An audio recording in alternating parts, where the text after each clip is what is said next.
Good morning, everyone. Today is May 6th, and we're here for the Assessment Appeals Board. We'll call to order. Brandon, do you want to take roll call? Yes. Board Member Hess. Present. Board Member Little. Present. And Board Member Sisk. Present. Thank you. All right, let's stand for the Pledge of Allegiance. I pledge allegiance To the flag of the United States of America and to the republic for which it stands, one nation, under God, indivisible, with liberty and justice for all. Please remain standing. I'll now place everyone that will be addressing this board this morning under oath. When I complete reading your oath, please state as you do. You and each of you to solemnly affirm that the testimony you're about to give in the matters now pending before this board will be the truth, the whole truth, and nothing but the truth. Thank you. You may now be seated.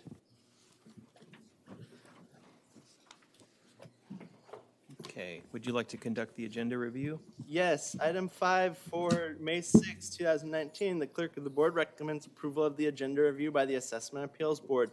The agenda review consists of the following agenda items. Items 8 through 9, application number 17-10794 and 17-10795, applicant WM Energy Solutions Incorporated. Continue to June 24, 2019, pending receipt of the original stipulation. Item 19, application number 18-10720, applicant Virginia Chudikoff Trust, denied due to lack of appearance. Item number 21, application number 18-10923, applicant William Harbison, denied due to lack of appearance. Item numbers 23 through 24, application number 18-10968 and 18-10969, applicant Borstein Enterprises, removed from the agenda due to submission of a withdrawal. Item 25 through 31, application number 18-10973 through 18-10979, applicant South Street Center LLC, continue to June 24, 2019, pending receipt of the original stipulation. Item number 33, application number 18-110, let me start over. Application number 18-11048, applicant SHM Anakepa Isle LLC, removed from the agenda due to submission of a withdrawal. Item number 34, application number 18-11049, applicant SHM Ventura Isle LLC, removed from the agenda due to submission of a withdrawal.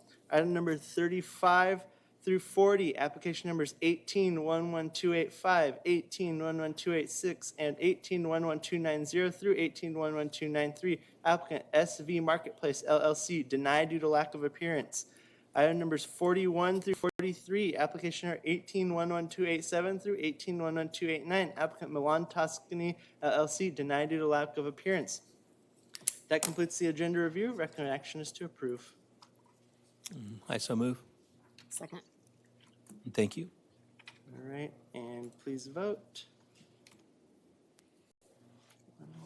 Thank you. Okay, thank you. That takes us to public comments. Any comments from the public at this time? Okay, any comments from the board? Okay. Right now, we're going to go through all the items on the docket, and if you hear your name called, please come forward, and we're going to ask you if you're ready to move forward or not, and then we'll just go from there. And if you're ready to move forward, we'll come back and we'll hear your case at the end, but we might have to juggle a few for some scheduling reasons. We'll get to that as we get there. Item number 10, application 17-10897, Carmike Cinemas Incorporated. And Mr. Chair, we are recommending you hear with this related items, numbers 11 and 12. 11 for application number 18-11250 for AMC Entertainment Holdings Incorporated, and item 12 for application number 18-11251 for Movie Co. Entertainment Lessee, American Multi-Cinema Incorporated, as affected party. These are all for the same property, just different ownerships. Okay, are you prepared to move forward today? Good morning, Mr. Chairman. Good morning. AMC Entertainment Holdings and Movie Co. Party and interest. I'm going to be in the assessment office. I have materials available.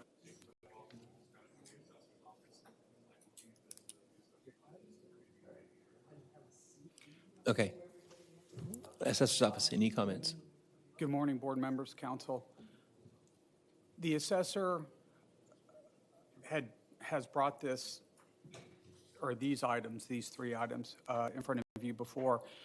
And we've had continuances. There was on April 22nd, there was a subpoena that was offered and then pulled. It was an understanding with counsel that documents would be provided. He has provided some documents due to the fact that the applicant has gone through, let's say, a number of reorgs. It's AMC Theaters, there's Movie Co., there's Carmike. He is having difficulty obtaining all the documents. It is unfortunate, especially as one of these cases is a 2017 case. We request that the board grant a continuance. I do have another 441D letter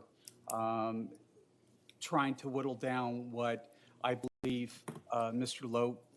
LeBeau would be able to acquire from his applicant, despite the shuffling that has gone on, like I mentioned. The attorney present has signed off on a 2-year waiver for the 2017 case. And again, the assessor is looking for a continuance. And I believe Mr. LeBeau is also in favor of this, as he would like more time to acquire some of the documents. Okay. Can I respond to that? Yes. We don't disagree with Mr. Horn's characterization of what's going on here. There has been two changes in ownership. Getting back to the legacy accounting systems of the old entities to hold the fixed asset listing in response to the original subpoena, I came here, I promised to provide the board and the assessor with the historical operating revenues from the facility. I have done that. I've also found one of the fixed asset listings, and that's also been provided to the assessor's office. I remain committed to getting the assessor's office whatever I can to resolve these cases. The one case that's at 17 is the real property. I believe that one's going to be rather straightforward. The ones that require the more detailed data is going to be the personal property cases. That's where the fixed asset listings come in. And I would like to cooperate with the board and the assessor to get them whatever time and whatever information they need to prepare their case. Okay, so we're looking to postpone it. Do we have a date in mind? Yes, Mr. Chair, as the assessor's representative indicated, Mr. LeBeau did sign a 2-year waiver this morning and submitted it to my office, extending the waiver. This item, the 2017 item, has been rescheduled previously, so this will be the 5th reschedule. So we'd strongly advise against rescheduling this too far out. The next available date we have is June 24th. That would be the recommended date. If that does not work for the parties, we have October 28th available. Okay, is June 24th? Mr. Chairman, I'm scheduled to be in front of the Orange County Assessment Appeals Board that day for the same client. Okay. I'd request the later date. So October 28th? Was that the next? The assessor has no objection to October 28th. Okay. And in light of the issues that I brought up, this might be beneficial to Mr. LeBeau in order to allow more time to provide documentation. And then what timing do you want on the data? I have a 441D letter Okay, that lays out 30 days from the day of the letter. Mr. LeBeau is very forthcoming with information and communicates with the assessor's office very well. There's not an issue with him dropping off the planet. If he has a problem with 30 days and can't meet that deadline, I know will email me and say, hey, I need another 15, I need another 30. Mr. Chairman, I think I can answer that. Now that we are able to get to that fixed asset listing, which means we found the data, getting more data is not going to be as much of a problem as it had been. Okay. Those legacy systems, once they move on, it gets locked away in a closet and people don't know how to get to it. And that's the kind of situation we're dealing with here. I don't see 30 days being a problem. Okay.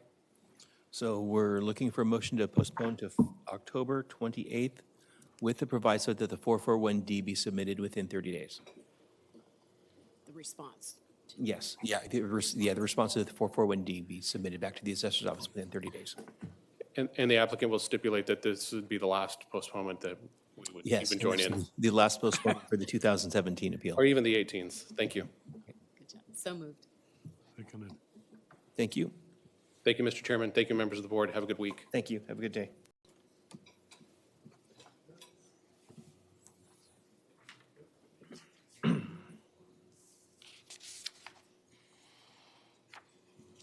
Okay. Next item, application 17-10517, Infinite Glory Fisheries LLC. A stipulation was submitted for this item this morning that was passed to your board for review. The recommended action is to approve. Looking for a motion to approve. So moved. Seconded. Thank you. Please vote. Thank you. Next item, 18-10621, Linda Poor.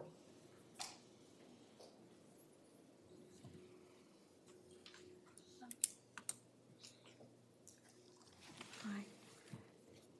I have copies for you. Not yet. Not quite yet. So are you, can you state your name for us, please? Oh, sure. Linda Poor. Okay, and are you prepared to move forward today? I beg your pardon? Are you prepared to move forward today? Yes, sir. Okay, and you have 6 copies of everything? Yes, sir. Okay, great. Assessor's office. The assessor's office is also ready to move forward. Okay. We estimate about 15 minutes for our presentation. Okay. And ma'am, how long will you take, do you think?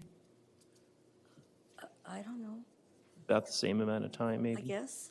Okay. We are going to trail this. We'll come back to you after we go through the rest of the docket. We'll come back and we'll hear your case. Maybe second, we'll decide that. Okay. Okay, thank you. Have a clarify? seat. Yeah, go ahead. Brian. Ms. Poor, you are not requesting written findings of fact, correct? Correct. Okay. The assessor is also not correct? That is correct. Thank you. Okay, thank you. Next item, 18-10633 through 635, Reeves Orchard LLC. Good morning, Mr. Chairman, members of the board. Robert Slavin, tax agent for Reeves Orchard LLC. Okay, are you prepared to move forward today? We are not, Okay, and we are requesting a continuance to the October 28th agenda. okay. Okay, Assessor's Office, any comments? Good morning, Mr. Slavin. The assessor has no objections to the October 28th date. It's my understanding that the assigned appraiser presented Mr. Slavin with a 441D request. One of his colleagues has been in contact with our office with regards to this property. There has been some, we'll say, difficulty in obtaining the requested documents, so I believe more time would be beneficial to both sides. Okay, so October 28th, is that okay with you, Assessor's Office? That works for the assessor. Thank you. Okay, and then a data proviso? I was going to ask Mr. Slavin, as I've not been in touch with Mr. Orger, how long do you believe it might take to get the data? Are we talking 30 days? We're hoping so. It's a structural report. This has to do with a caustic cure for a residence that was purchased where there was an allegation of fraud. So we suspect that within the next 30 days, we should have that structural report. I tell you what, how about, let's go 60 days out Okay, from today to allow you a little bit more time, not just to commission the report, but also review it and be able to talk to the document a little bit more squarely. Correct. And actually, the request would also be for a site visit from the assessor's Oh, office. absolutely. It's definitely necessary. okay. So we're looking for a motion to postpone to October 28th with the proviso that the data be provided within 60 days and that the assessor's office has an opportunity for site visit. So moved. Thank you. Okay, and that was seconded by Mr. Hess. All right, please vote. Thank you. Thank you.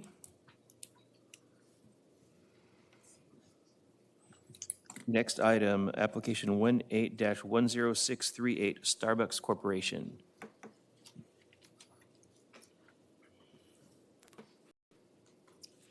Kim Froling, representing Starbucks Corporation. Okay, are you prepared to move forward today? Yes, I am. Okay, and about how long will your presentation take? Probably 15 to 20 minutes. Okay, and assessor's office. The assessor is also prepared to move forward. We estimate about the same 15 to 20 minutes. And before Brendan chimes in, yes, the assessor will be requesting findings of fact. Okay. And do you have 6 copies of whatever you need to hand to us? Yes, I do. Okay, excellent. We'll get back to you. Thank you. Next item, 18-10780, Todd Whitels. And I will need to swear this applicant in. He did check in and inform me he was not present during the swearing in. Please raise your right arm. You solemnly affirm that the testimony you're about to give in the matters now pending before this board will be the truth, the whole truth, and nothing but the truth. I do. Thank you. Okay, can you state your name, please? Todd Woodhellis. Chelsea, okay, and are you prepared to move forward today? I am. Okay, and how long will your presentation take? 15 to 20 minutes approximately. Okay, and do you have 6 copies of anything for us? I do, yes. Okay, assessor's office. The assessor is also prepared to move forward. We estimate 15 minutes for our presentation. Okay. Okay. Mr. Whittles, you're not requesting the written findings of fact, correct? We discussed- I'm not, yeah. Okay, and the assessor is not No, sir. findings of fact, not. Okay, we will, if you want to go ahead and have a seat, we'll get back to you probably third. Okay, next item, application 18-10943, Howling California Properties Incorporated. This is a request for approval of a large reduction stipulation agreement. This was distributed to your board last Thursday. It's on your agenda should you have any questions about the large reduction and for action to approve. Looking for a motion to approve. Prior to that, I did receive the email and reviewed. Okay, I did too, Mr. yeah. Hess has as well. Okay. Move to approve. Do we have a second to that motion? Okay, looks like I got it in there. And please vote. One more vote, please. Oop. That vote was 3-0. It just didn't show up that way. Okay, that item's approved. Okay. Next item, application 18-11046, Cisco Food Services of Ventura. Scott Tyler on behalf of Cisco. How are you doing today? Are you prepared to move forward today? We are not You're not, okay? requesting a continuance. Okay, then let's see comments from the assessor's office. The agent reached out to us late Friday or early Friday. Anyway, it was Friday. And apparently this missed their calendar. So the agent has flown out today to ask for a continuance.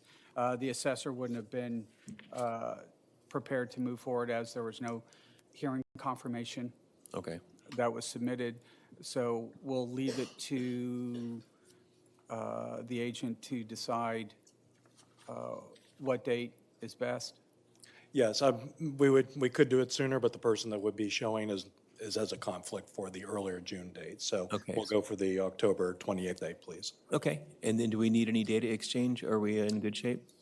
It's my understanding the assigned appraiser provided a 441D letter this morning to you at the counter. Yes. The one question I have is based on the application,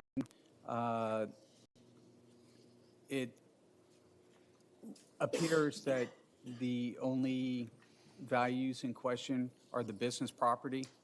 I believe that's correct, yes. Okay. Will the the assessor requests data to be provided within 30 days Okay, of today. And what we'll do is we'll send out a 441D letter request to, is it Ms. Kramer? Yes, Wendy Kramer. Wendy Kramer, and confirm whether or not the real property is also under question. Yes. And if so, then we would like the proviso to be for not only the business property, but also the real property if that's what ends up happening. okay. So we're looking for a motion to postpone to October 28th with the proviso that all the data for the business and the real property be provided. So moved. Thank you. Okay. Thank you very much. Thank you. One more vote. Thank you, sir. I appreciate it. We need one more vote, please. Mr. Hess. Thank you. Okay, next application 18-11354, 2010 LLC.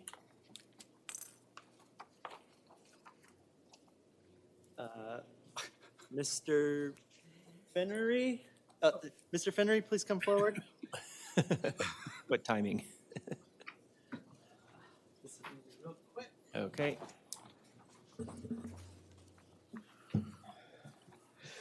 Good morning.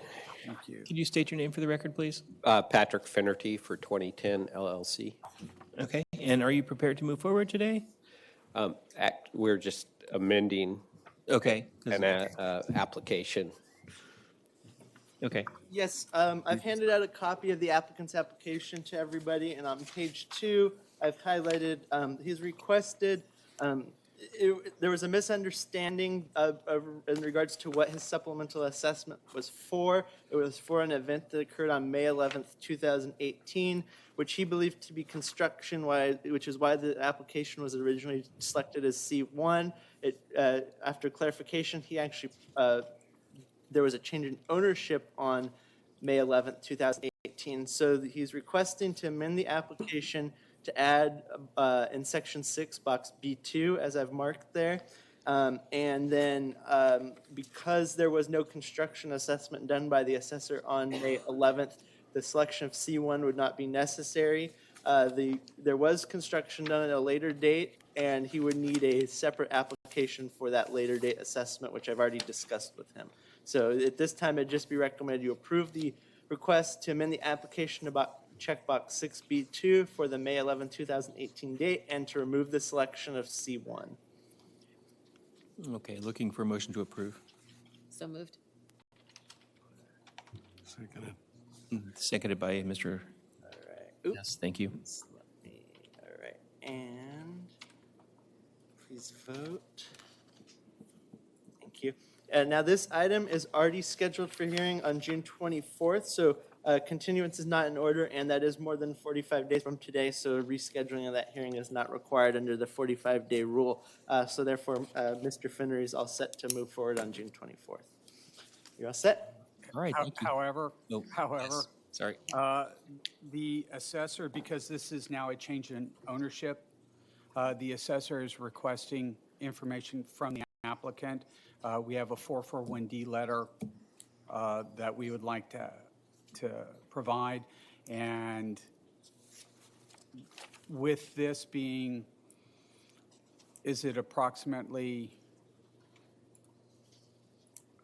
50 days between now and the hearing, Brendan? I believe so, yes. The Okay. assessor still has the right to postponement if the date doesn't work. We're not. Correct. But we would like a proviso that the sale information, in fact, all of the information provided, or all the information requested be provided within 30 days. Okay. We So just did that as a separate. can I just add, okay. Yeah, can we just do a separate motion, Brendan? Yes. I am coming up with possible language for that right now. Okay. It's based on the request. Well, first, Mr. Finnery, did you have any problem with the assessor's request? No. So then the requested action would be to require the applicant to provide the assessor with requested data within the next 30 days. So moved. Okay, I second. That was second by Mr. I got a second on the computer from Mr. Hess, but did you want to second it? Or No, he can second it. a second by Mr. Hess, all right. Let's go ahead and vote, please. All right, is there anything else on this item? Nope. All right, you're all set. Thank you. Thank you. Then should we just approve the validity hearings also? The validity hearing, yes, I'd recommend we take care of that now. It's going to be a quick item, and then the stipulation. Okay, so application 18-11447, Mary Jo Humphrey.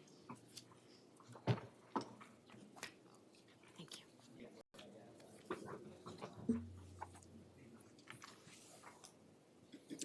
you. Good morning. I'm Mary Jo Humphrey. This is my son, Sean. Hi. Okay, hold on, let us get everything handed out here. Oh, okay. Good morning, Appeals Good morning. Board. I'm asking for a assessment appeal application extension, I guess, or why I didn't appeal. I want to give you a little background on why I missed my assessment appeal application period. My mother had passed away in July of 2017, along with my dog, who my boys grew up with and lived with for 15 years. My son, Devin, who was 24-year-old, was killed suddenly last February, which needless to say, I'm still trying to cope with. I've never inherited any property before and was unaware of any additional property taxes that might be due. The attorney who handled my mother's estate was not helpful and did not make me aware of possible tax increases. I had the property taxes impounded in my loan monthly, and that was taken care of in my impounds. I was very depressed and barely able to function when I received the paperwork from the county's assessor office. And I have a note from the counselor that I'm seeing. I was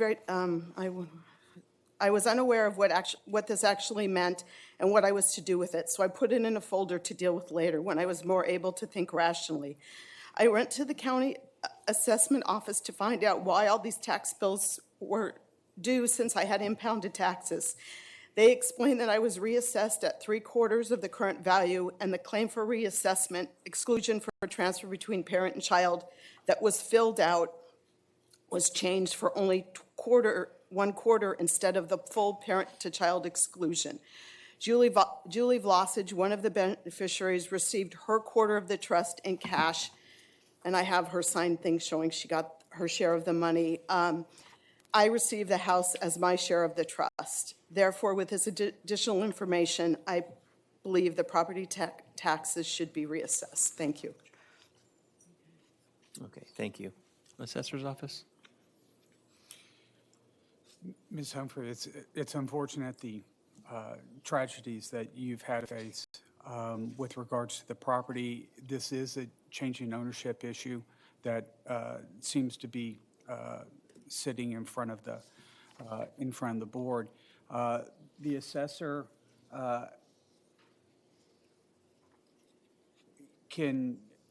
is willing to comment further on the change in ownership issues, but with regards to the validity of the application, we have no input on that. So once the board makes their decision, their determination, the assessor will weigh in with regards to the change in ownership. Okay. Council, any comments? The materials that Brendan passed out accurately set forth what the guidelines are Okay. for evaluating a request like this. Yes, I've passed out a packet, and I've also given the applicant a copy of just a brief overview of the situation. I can read it if your board would like. It's pretty standard, though. I will note Should your board decide not to approve the applicant's request to accept this application as timely filed, as I've explained to her, she does have the ability to file for prospective relief, which would apply to the 2019 year and forward. This appeal, if you approve, would go back to the 2017 year. So she, by approving the appeal, accepting the appeal today, she could potentially have 2 years of tax relief additional to what she would be entitled to when she files a prospective appeal in the coming filing period. Okay. Any comments from the board? I'm looking at the first page of the paperwork that was handed out, and number 7 says, except as provided in section 1603 and 1605 of the Revenue and Taxation Code, the board has no jurisdiction to hear an application unless filed within the time periods. This was my concern, that this board doesn't have that jurisdiction.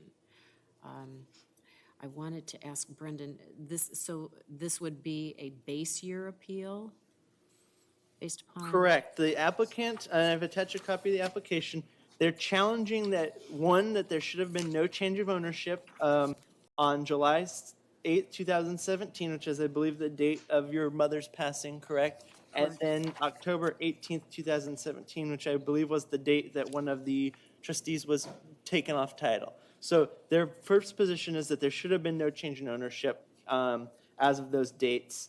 And then their second, as a precaution in the event it is found that there is a change in ownership, then they're challenging the value for those dates. But it is a base value appeal. It sets a new value under Proposition 13 as of 2017 and forward. So that's why they would still have the opportunity for prospective relief in this July for a base value for 2019 and forward to adjust their base value, but this appeal would adjust their base value back to 2017 if successful. Yeah, just looking at the, it doesn't meet the 60-day deadline. And I don't think this board has jurisdiction, but. That's my concern too. We don't, I mean, Got the prospective. I don't think it's within our jurisdiction to Yeah, unfortunately. agree. Yeah. The consensus here is that we don't have the jurisdiction to make this decision. The rules have been handed to us, and they're pretty definite. There's not much we can do here, but I believe moving forward, you'll have more options. So I believe we're looking for a motion to deny the request. That's correct. I move to deny. Do we have a second? All right, we have a second. Please vote. Apologize, ma'am, your appeal has been denied. As we discussed previously, though, you can come in July to apply for relief in 2017 and forward. If you don't have jurisdiction, how can you deny it then? The request was to accept the application as late filed, which I explained to Ms. Humphrey that as the clerk, I had no authority to accept it based on these laws, and she did at that time indicate she wanted to try to challenge that to the appeals board, which is why we are here today. And the appeals board has basically reaffirmed my prior indication that this appeal couldn't be accepted as timely filed. So that's where we're at today.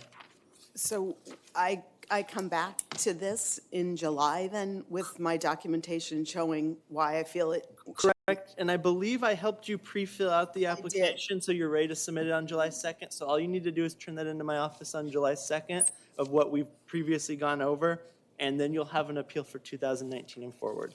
Okay, thank you. All right, Ms. Humphrey, before you walk away, you had been in contact with the assessor's office, sent an email on March 10th. On March 11th, you received a response, lengthy response from Travis Ekema.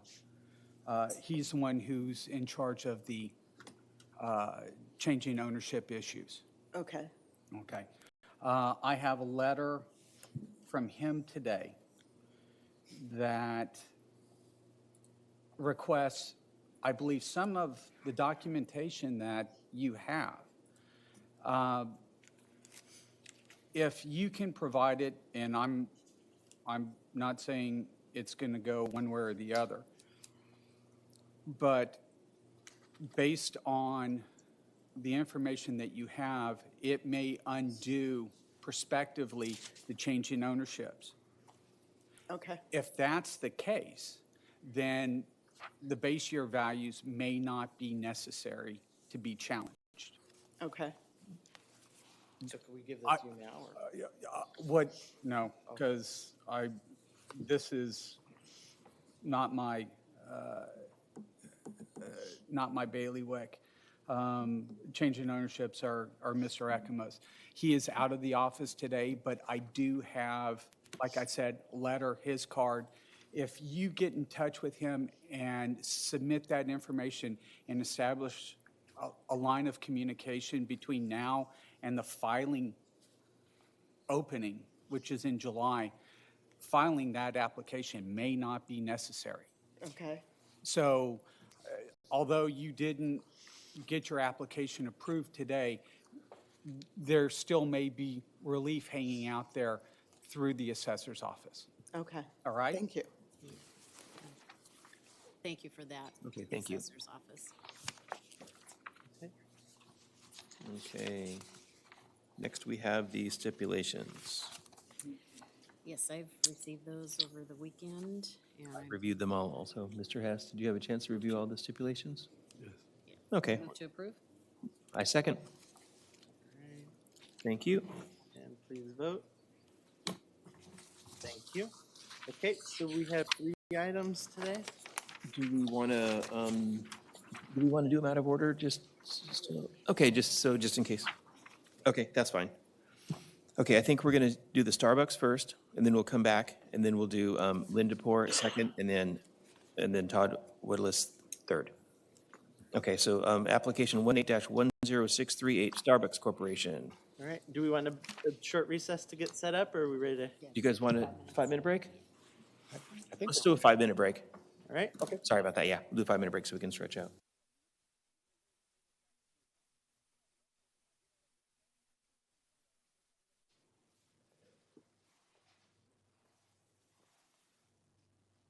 There we go. Okay, we're back in session. We're going to hear application 18-10638, Starbucks Corporation. Who has the burden of proof in this matter? The burden of proof rests with the applicant. This is commercial property. Okay. And we're also contesting the base year value. Okay. It was a Rule 2 sale. The value that was reported to the assessor was accepted. They're here today to refute the value that was reported to us. Okay. Since the burden of proof lies with your side, you guys get to present your side first, and they'll present second, and then you'll have your closing arguments last. Thank you, Mr. Chairman, and members of the board. My name is Kim Froling. I'm representing Starbucks Corporation, who is the lessee on this property. My name is Marwan Sacker. I'm Hit also your- with CTMI, representing the taxpayer. Before I get started with the presentation, I'd like to give a little summary of why this application is brought before this appeals board today. The owner of the property, Sue and Thomas Chen, bought a Starbucks for $1,864,000 on June 8th of 2015. The applicant, which is the lessee of the property, Starbucks Corporation, is challenging the base year value that was enrolled by the county. If you turn to page 3 of the presentation, Revenue and Taxation Code 4, Assessment Appeals Section 80, Paragraph 3 defines the applicant's right to file an appeal for a base year value up to 4 years. The year in which the assessment is placed on the assessment roll, or any of the 3 succeeding years. The applicant filed a 2018 appeal for the base year valuation enrolled by the county based upon the transfer that took place on June 8th of 2015, so it would be a 2015 base year challenge.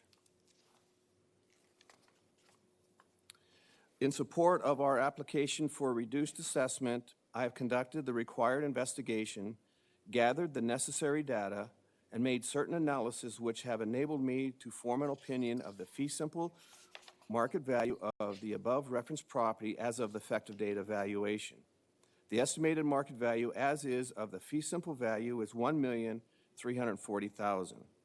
The summary report which follows sets forth the results of the investigation, analysis, pertinent facts about the area, the subject property, comparable data, and the reasoning in part leading to the conclusions set forth. As mentioned before, the effective date is June 8th, 2015. It's a fee simple estate interest transfer. The location is on 3042 Savers Road in Oxnard, California. The parcel number is 219-0-017-115. As mentioned before, Thomas and Sue Chen are the owners. Starbucks is the lessee.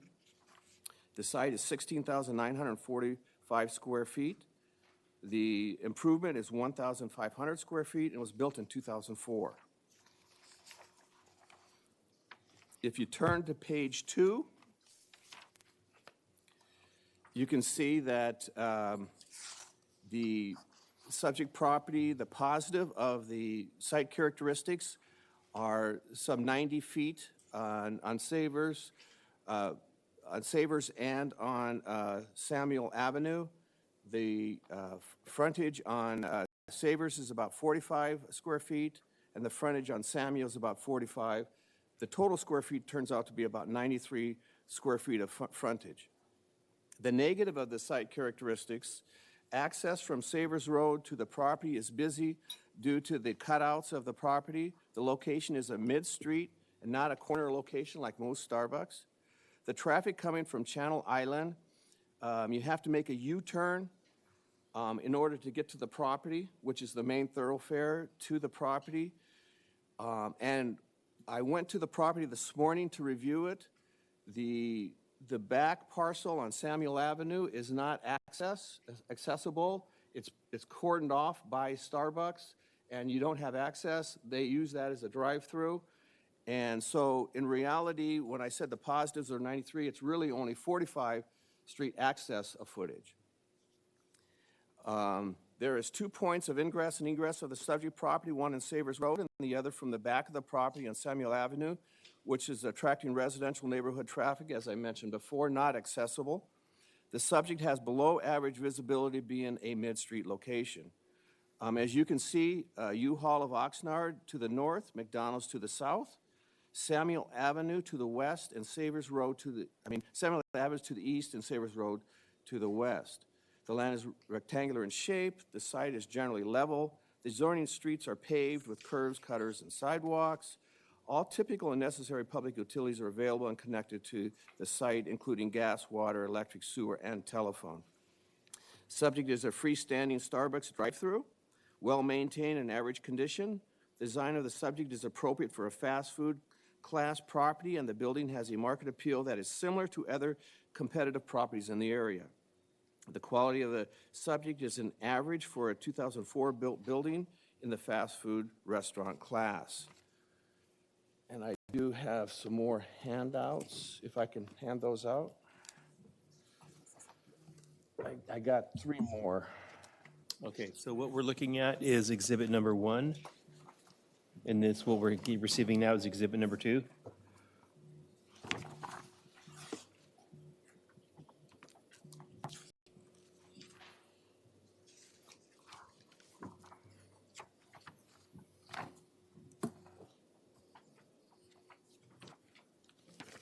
That's it, right? Yeah.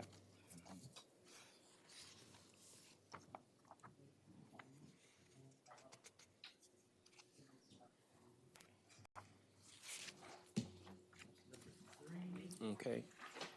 And this next one is exhibit 3.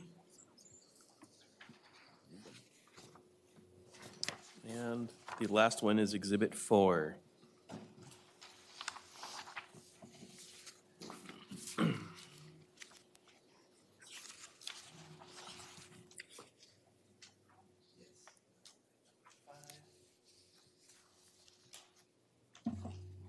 And then exhibit number 5. Yes. Thank you.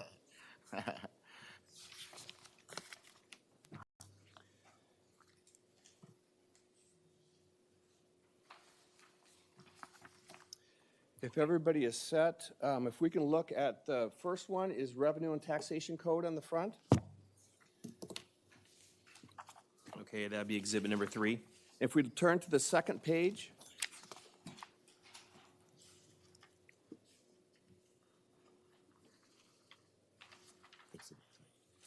I guess this would be exhibit 3.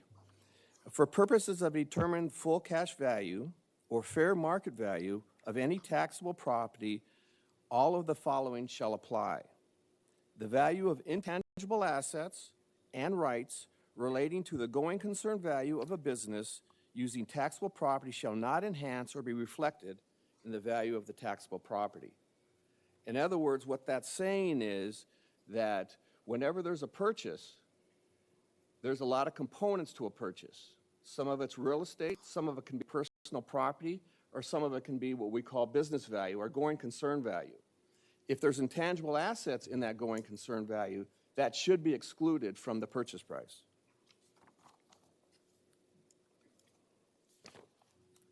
If you turn to the next exhibit, it says Expedia on the top. This is exhibit number 4. Exhibit number 4. Let's define what it means, an intangible asset. An intangible asset is an asset that is not physical in nature. Goodwill, brand recognition, and intellectual property such as patents, trademarks, copyrights are all intangible assets. Intangible assets exist in opposition to tangible assets, which include land, vehicles, equipment, and inventory.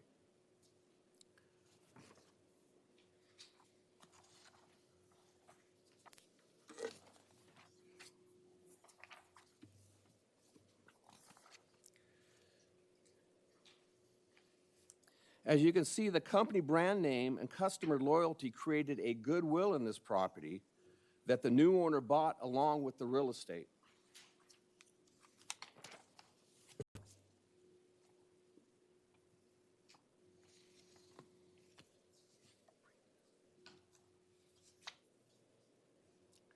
The difference between the going concern value of a company and its liquidation value, or in our case, a vacant improvement, is known as goodwill. Goodwill consists of intangible assets such as a company brand name, trademarks, patents, and customer loyalty. If we turn to the next exhibit, which is Hanley Investment Group arrangement sale. Okay, that's exhibit number 5. Number 5, thank you.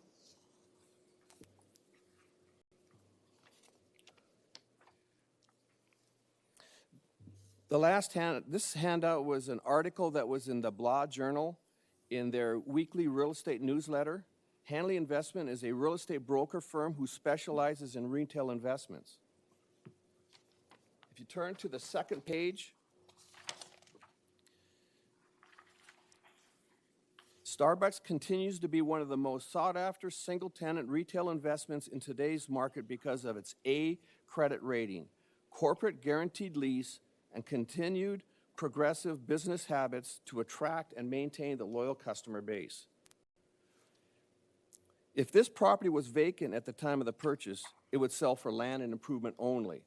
However, this property sold with a grade A credit-rated tenant, corporate guaranteed lease, and continued customer loyal base. This created an intangible asset of goodwill, as we've defined before, therefore a purchase price over and above the real estate.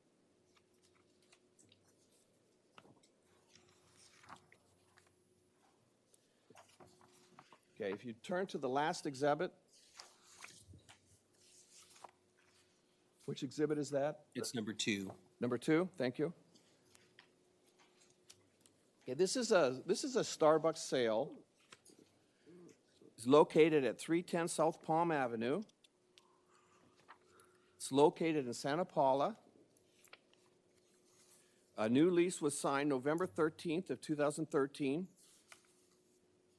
And there was a sale date of June 18th of 2014. The sale price was $2,350,000. If you turn to the third page, you'll see the cap rate that created. There was a recently negotiated lease, a new lease of a property, and a purchase price. This is a sale of a property similar to ours that would include intangible value. The point I'm trying to make by bringing this forward is 4.55% interest cap rate is probably the low end of the band. Because if this is a property similar to ours that also has intangible assets, the cap rate would have to be higher than that. If you turn to page 13 of the presentation,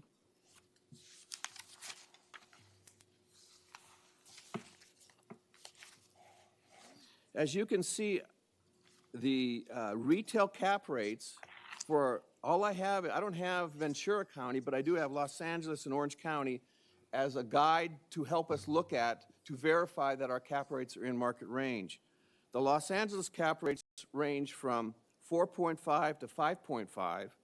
Orange County cap rates range from 4.75 to 5.5.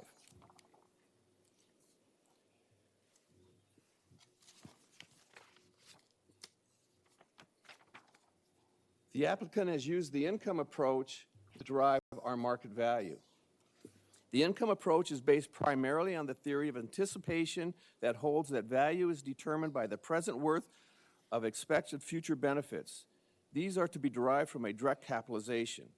In our analysis of comparable rents and rates, we have surveyed a Starbucks that sold in Santa Paula and reviewed a cap rate survey by CBRE. The Starbucks sold the comparable in Santa Paula, sold June 24th with a new lease at 4.5 square feet and a cap rate of 4.56, which also included intangible value, and a superior corner location, which is important because, as we've mentioned before on this property, there's an egress and an ingress problem on this property, which is unusual for a Starbucks location. The subject Starbucks signed a new rental agreement on January 15th of 2015. If you turn to page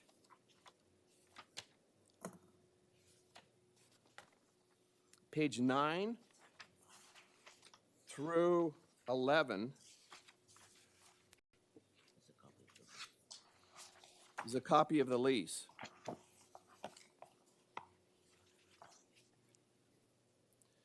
As you can see, the new lease was signed on January 15th of 2015, and on the page 10, the lease was effective as of 8/1 of 2015 for an annual rent of $81,000.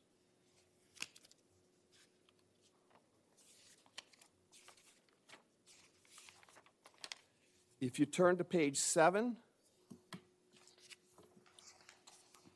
this property sold for $1,640,000 on June of 2015, as we mentioned before. If you turn to page 8, Thomas and Sue Chen bought the subject property on 6/8 of 2015.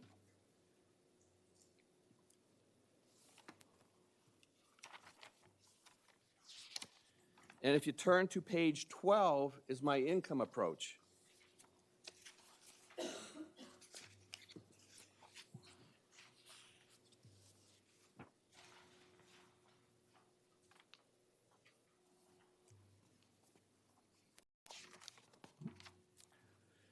The subject, Starbucks, signed a rental agreement on January 15th of 2015, and the actual rent was used for the valuation date of 6/8 of 2015.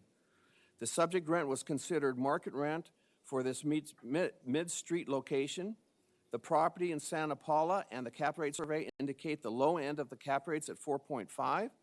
Due to the risk of a mid-street location in Oxnard, and the knowledge of that intangible value should be excluded from the taxable value, the applicant has chosen the cap rate of 5.5. Potential income is $81,000, as mentioned before. Effective gross income is $78,570. Net operating income of $73,856, which leads us to an income conclusion of $1,340,000.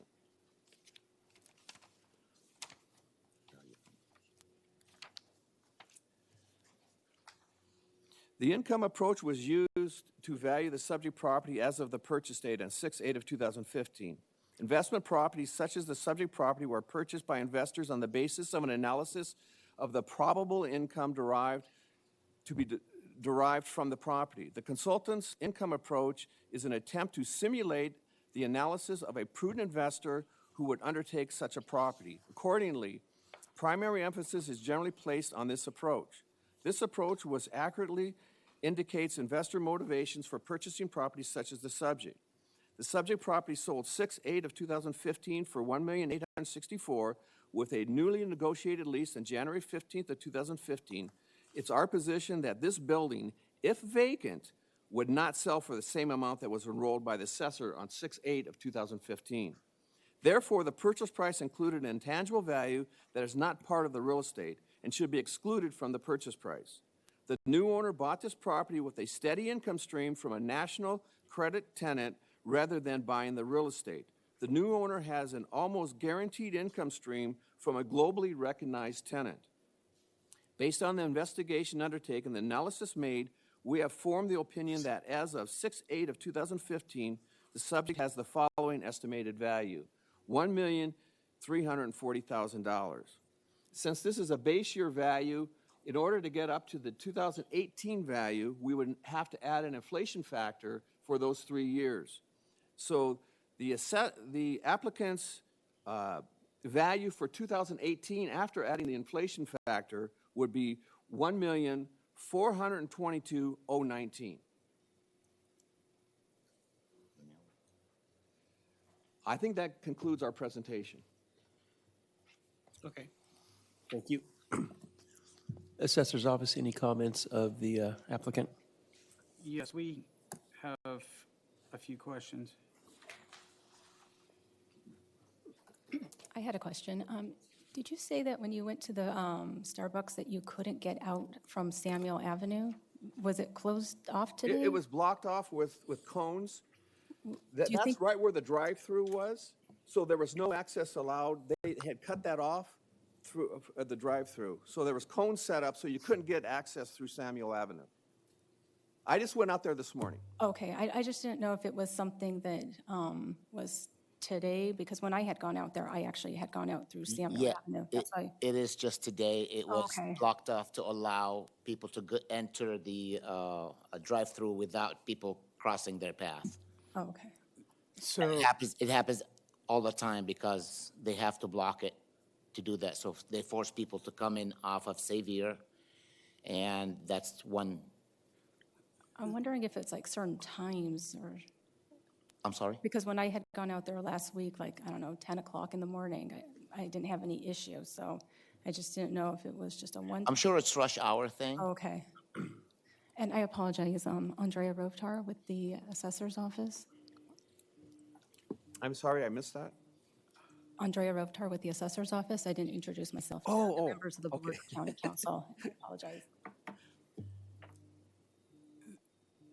So because this Starbucks is so popular, they have to cone it off in the mornings. Yeah.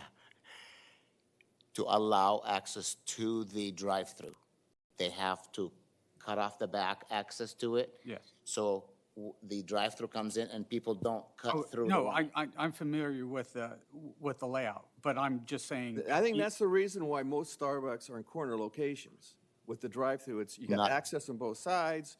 You've got easy ingress and egress. There is a problem on this property. Has this always been a Starbucks? How far back are we going? The beginning of time? No.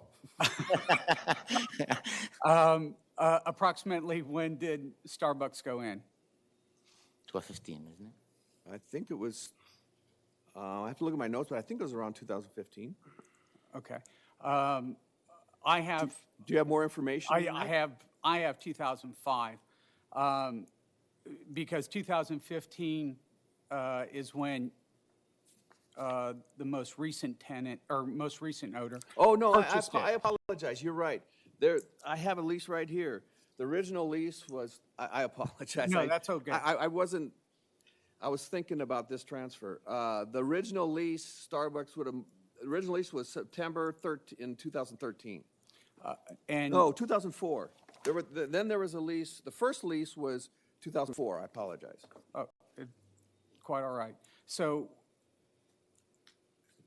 Starbucks has been there since 2004. You stated, and maybe I misheard, that the current owner purchased it from a national tenant or purchased it with a national tenant? With the national tenant. Okay, all right. So Starbucks been there since, That lease was by the prior owner Yeah. just before the purchase. and we've got 2005 as when Starbucks went in. And despite its location that you claim is inferior to the corner lots, which I'm not saying that an inline isn't, would you agree that part of the reason why Starbucks chose this location was because fast food tenants like Starbucks require or desire a drive-through? Yeah. Yes. Okay. And because there was a pre-existing drive-through for this location, that made it more agreeable to them going in? It's not the only reason. No. What were some of the other reasons why they went in? I have no idea. It couldn't have been the only reason. But Oh, the no, only I didn't say it consideration was, for it. I didn't say it was the only reason. I just didn't know if you wanted to expand on your comment. No. So, and would you agree that in California, drive-throughs are becoming a desired attribute, and that some counties are putting in moratoriums to allow new ones? That's a pretty general county. I'm Okay. sure. I'm sure there's something going on with that kind of movement, but I'm not quite certain what to answer with that. But So we're in agreement that the 450 that they renegotiated in January of 2015, which was 6 months prior to the sale, would be considered market rent for this location? that's what you chose. Yes. Okay. I know Starbucks. As a matter of fact, the original lease was a lot higher than the new lease. Due to the location, they renegotiated the lease down for a lower rent because of the location. Were you part of that negotiation? No. Okay. So that statement about they negotiated it down because of the location, do you have anything to back that comment up? No. Okay. Conversation with the client. I'm sorry? Conversations with the client.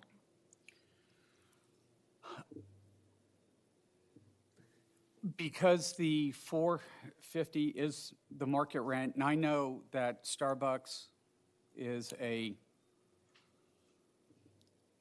startup company. They haven't been around for that long. They don't have that many locations. They wouldn't be able to negotiate a lower rent than $4.50 a square foot. Go ahead. They can do whatever they want. However, they their business model allows them, their business model is to access best locations and best corners possible, even if they have stores across from each other. They want that access. Work around that model. So based on your comment just then, this is one of the best locations? No. This is one of the most inferior locations. Their model is corner locations, drive-throughs both ways on both streets if possible, all time. That's the best model. That's the premier? Correct. This one being on, not only on one street, but has almost an alley-like access in the back. It's kind of a smaller street, but looks like an alley to me. It's a residential street. Yes. It's that. So it has its limitations. So that kind of changes the formula. That's what we're saying. So with the residential being behind it, it has good walk-through traffic? Yeah, but it has negative access too. I mean, for cars and. You got to make a U-turn. We went there this morning. You had to make a U-turn from the main thoroughfare in order to get to the property. If you're going south on Xavier, you have to U-turn into it. You can't If cut you across. go north. No, I know exactly where you're cutting down and coming back up. Yeah. But with the, this morning with the cones can be moved. Yes. So, Yes. so based on when you were there, the cones were up. When Ms. Rovtar was there, the cones were down. It really depends on how much demand is going on at that time. How much traffic they are allowing into and to account for the street. They don't want people parking on the street to come into it, so they have to do something. They allow maybe to go around instead. But it's not just because of their popularity. McDonald's next door is very busy also. So having both of them busy at the same time, having breakfast and a coffee, and it's going to be a problem for traffic. So they were doing their best to alleviate that issue at that time. Maybe when Madam Assessor went, it wasn't that issue at that time. But the fact that there is an issue hinders, in our opinion. So with having McDonald's next door, that creates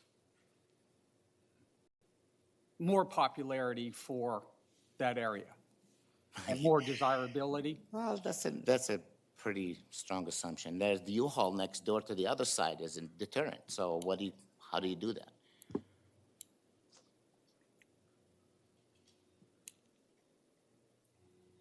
And your documentation that you provided talks about the rents, cap rates, with the fact that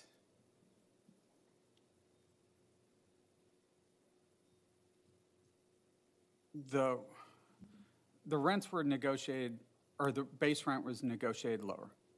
How far did the term extend? How long? The lease term?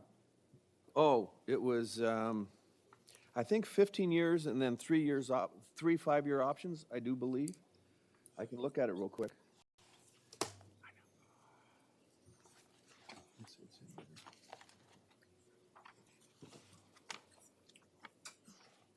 We can look at it together. It's on page 9.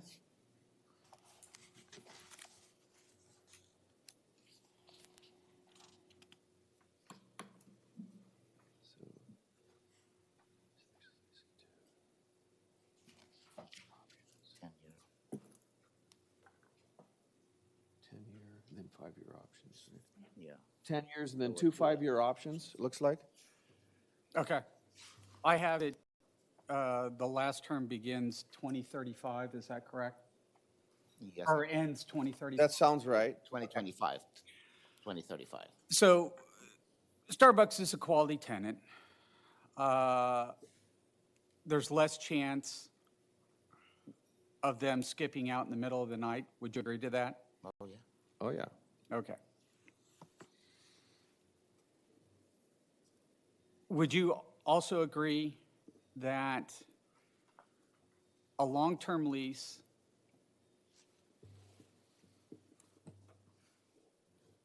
less risk because of the quality of tenant and the fact that the rental rate, the base rate, was renegotiated down 7%, which allows more room for rental growth as the lease that you provided shows. Would you agree that this equates to using a low cap rate? No. The point that we were trying to make is that the cap rate's got to be higher because of the intangible value. There's a locational problem which affects the cap rate, because when we talk about cap rates, you talk about the risk. When you talk about risk, a risk in this location of something going wrong in the future is a lot greater than the risk of a property that's on a corner in a good location. So our point that we're trying to make is, due to the location, the cap rate should be higher, and due to the fact that there's an intangible value in here, the cap rate should be higher. Well, the bottom line is we did use the 450 rent, and we used a 5.5 cap, which is the top of the range, the 4.5 to 5.5, because we feel it is justified of that. And it still comes up to about $900 a square foot, which is very fair for a. Even if we used a 4.5 cap rate, which I wouldn't suggest we do, we still would get a reduction on this property. That's at the low end of the CBA report, and that other cap rate in a better location was a 4.5. So this property deserves some kind of reduction. Even if we use 4.5, which is at the bottom end of the market, it's got to be higher than that. That's our position. I understand your position. With regards to the risk, and getting back to that, wouldn't that have been a better argument made by Starbucks when they renegotiated their base rent, instead of coming along on the tail end and trying to adjust it with a cap rate? Like we said, they negotiate their rents based on and many factors, but the factors also is volume, traffic, and those. If all the other stores that are corner locations and premium spots are generating X amount, and this is generating X minus that kind of amount, right? So you say, okay, we're not paying as much as we would for this one, for that one, so they renegotiate it down. Now, this is one scenario that might be possible. I'm not Starbucks. Haven't negotiated their leases ever, but my conversations with them and Kim's conversation with them brings us to a light that, they did something that they had to limit what they're paying on this location. It's not comparable to what they usually pay on other locations.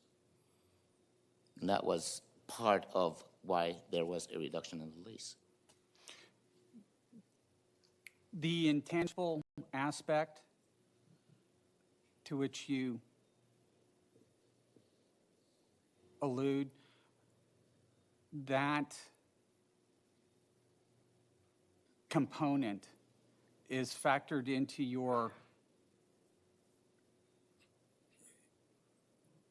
the cap rate you're using.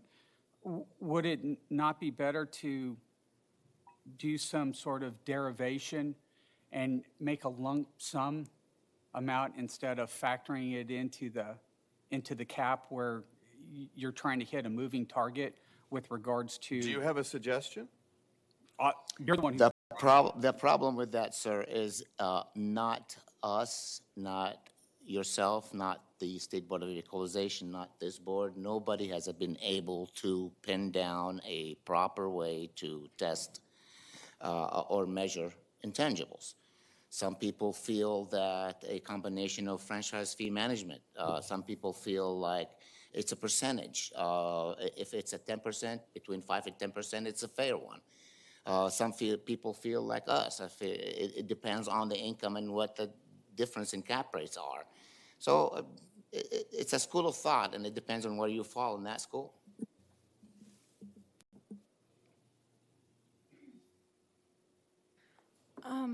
I just wanted to ask a question. I think you said that the rent was negotiated down because the tenants had said that this was an inferior. That's speculation on my part. Oh, It okay. seemed like an obvious conclusion, but I don't know that for a fact. Okay, I just didn't know if it was just maybe more of a strategy that maybe Starbucks said we will extend, for 10 more years with a 10-year or 2 5-year options, and in return, we will like to have like a little bit, a 7% reduction, but we will do I think they do 10% increases every 5 years. I don't know if, and also who does the improvements, like when it does have to be maybe rehabbed inside? Is it Starbucks or is it the owner? Starbucks has to maintain it. Okay. I believe it's all Starbucks. All Starbucks, okay. They pay the taxes. I'm wondering if maybe because it was at the 10-year mark, maybe they were of the opinion that maybe they needed to do some rehab, so maybe that was maybe for negotiations to lower the rent? Again, there was so much involved in these deals, and Starbucks in general, all their leases and are complicated. And so if you wish, we could definitely get you a lot more information, but, be careful what you wish for. It might inundate you, but if you wish, we would provide anything you would ask for. And did you consider using other comp sales of fast food? If there was yes, I did, and I looked, and if I could find, ideally, if I could find a vacant restaurant, fast food restaurant that's vacant and sold without a tenant, that's the comp that I'd like to use, but I couldn't find one. If you found any, let me know, but yes, you're absolutely correct. That's the presentation that I would have liked to have brought forward today, but unfortunately, I couldn't find any comps. Did you ever look at the other non-vacant comps and see if any intangible value was deducted from those sales prices? I looked at those. That's why it's a touchy situation. We didn't even go there. Because how do you know if there's intangible value? Name recognition is name recognition. But you don't know. Whether it's a Wendy's, whether it's a McDonald's, whether it is. See, if Starbucks was buying it, we'd have all that information. The problem is that they're the lessee. I've requested from Starbucks information about the purchase. I would love to have got a hold of the purchase contract. That's what I asked for from Starbucks. Due to confidentiality between Starbucks and the owner, I was not able to get it. If I can get a copy of the purchase contract, it would spell out what the real estate is, what the personal property is, what the intangible value is. It would spell all that out. But unfortunately, I was not able to get that information. And just to ask, Starbucks doesn't report their revenues to the owner, correct? It's just totally separate, private? They just pay just... I don't think so. Is it a rent percent lease? No, I don't think so. I don't believe they're percent lease, and I don't believe they have to. Okay. I think it's a straight... Okay. We can check on that if you like. That's a good question. I'm thinking from reading the lease that it's just a straight... Yeah. That's what I thought, too. Nothing to do with how much No, sales. there's no gross overages or anything like that, no. Okay.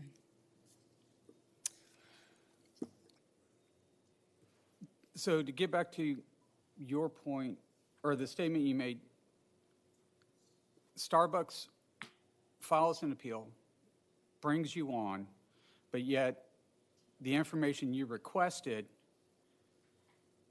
they don't want to provide. No, it's not Starbucks doesn't want to provide. It's the owner. It's the confidentiality. Confidentiality. Thank you. that the owner didn't want to supply that information. I requested it through Starbucks, and Starbucks told me that they would like to give it to me, but the owner would not allow us to get a hold of that information. Okay, I've got a question for council. Would that request and that information fall under 441D and not be considered confidential as it was asked for during an appeal process? It's a good question. That is a good question. Thank you. Thank you for asking that question. We would, Really, we would love to see the purchase contract. Okay, so Starbucks is the tenant. They're the ones who filed the application. The owners were willing to pay the asking price or whatever the negotiated sales price was based on the income stream, the future income stream. And We don't know that. Our analysis So the rent, shows that the we rent, overpaid. they're paying for the rent. yes, it's the income stream. Okay, So would we agree to that? correct. Okay. So whatever market would bear, that's what they were willing to pay. Okay. Okay. Was this a Rule 2 sale? Yes. No further questions. However, there is a preponderance of evidence that was not, that we can overcome that by the fact that this property was not marketed at the time sold, by what we talked about during this presentation about intangible value and the difference between our analysis, which is a market approach, an income approach that produced a value a lot less than the enrolled. Okay. Are you all set? No further questions from the assessor. Any questions from the board?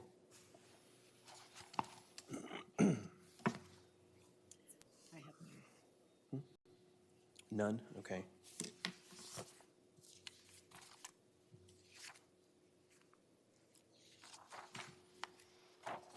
On your application, it has a enrolled value of 1.9 and change, but then the applicant's opinion value is 1.184 million, but then your appraisal is at 1.34. Oh, on my application, That was you mean? our initial. Yeah. Well, that was my initial. If you can imagine how many Starbucks I need to look at and how many properties, obviously that's an educated guess value based upon some preliminary, very preliminary work to try to decide which ones I want to file on. And there was not an analysis that was done or a number that I'm standing behind that. That's a preliminary number. Okay. Okay. After the analysis, we felt that it should be amended to that 1 million.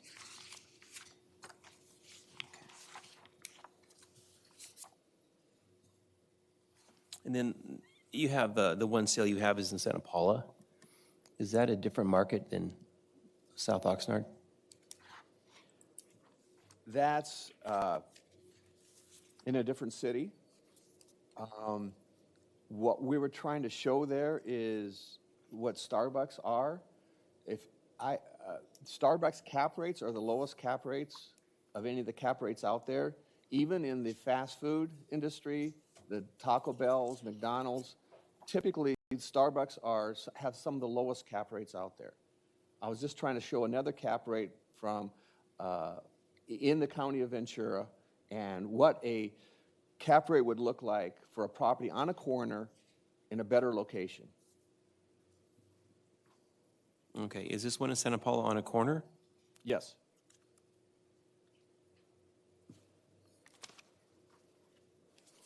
Are you sure?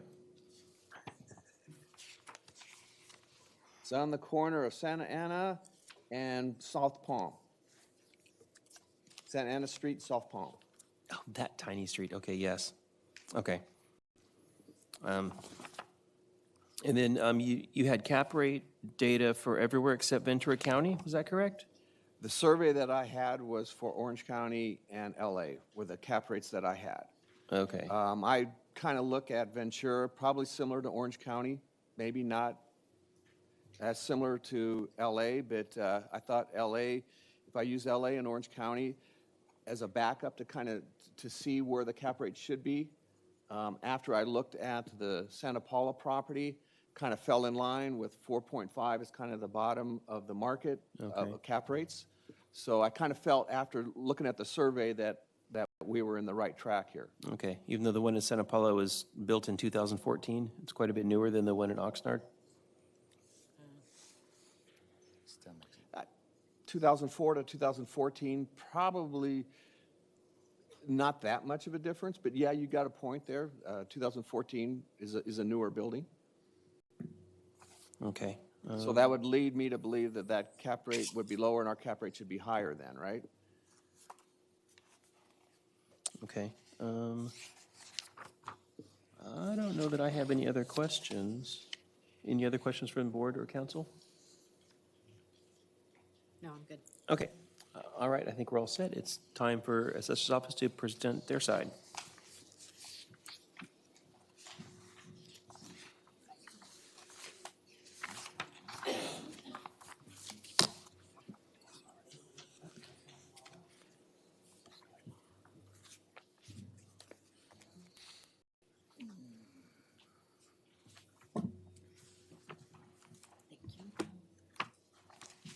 Okay, so this is Thank you. Assessor's Exhibit A.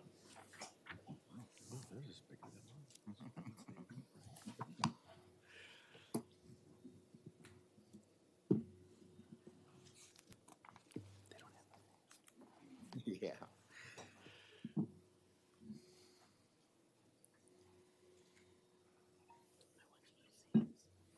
Whenever you're ready. Okay. Again, the subject property is a Starbucks. It's a standalone building located on South Saviors Road between Bryce Canyon and Channel Islands Boulevard in the city of Oxnard. The subject was built in 2004, or actually was substantially renovated. I think it was taken down to the studs and rebuilt. So for this appeal, I'm going to just say it was more or less built in 2004 and has a total leasable area of approximately 1,500 square feet, situated on 16,945 square feet of land.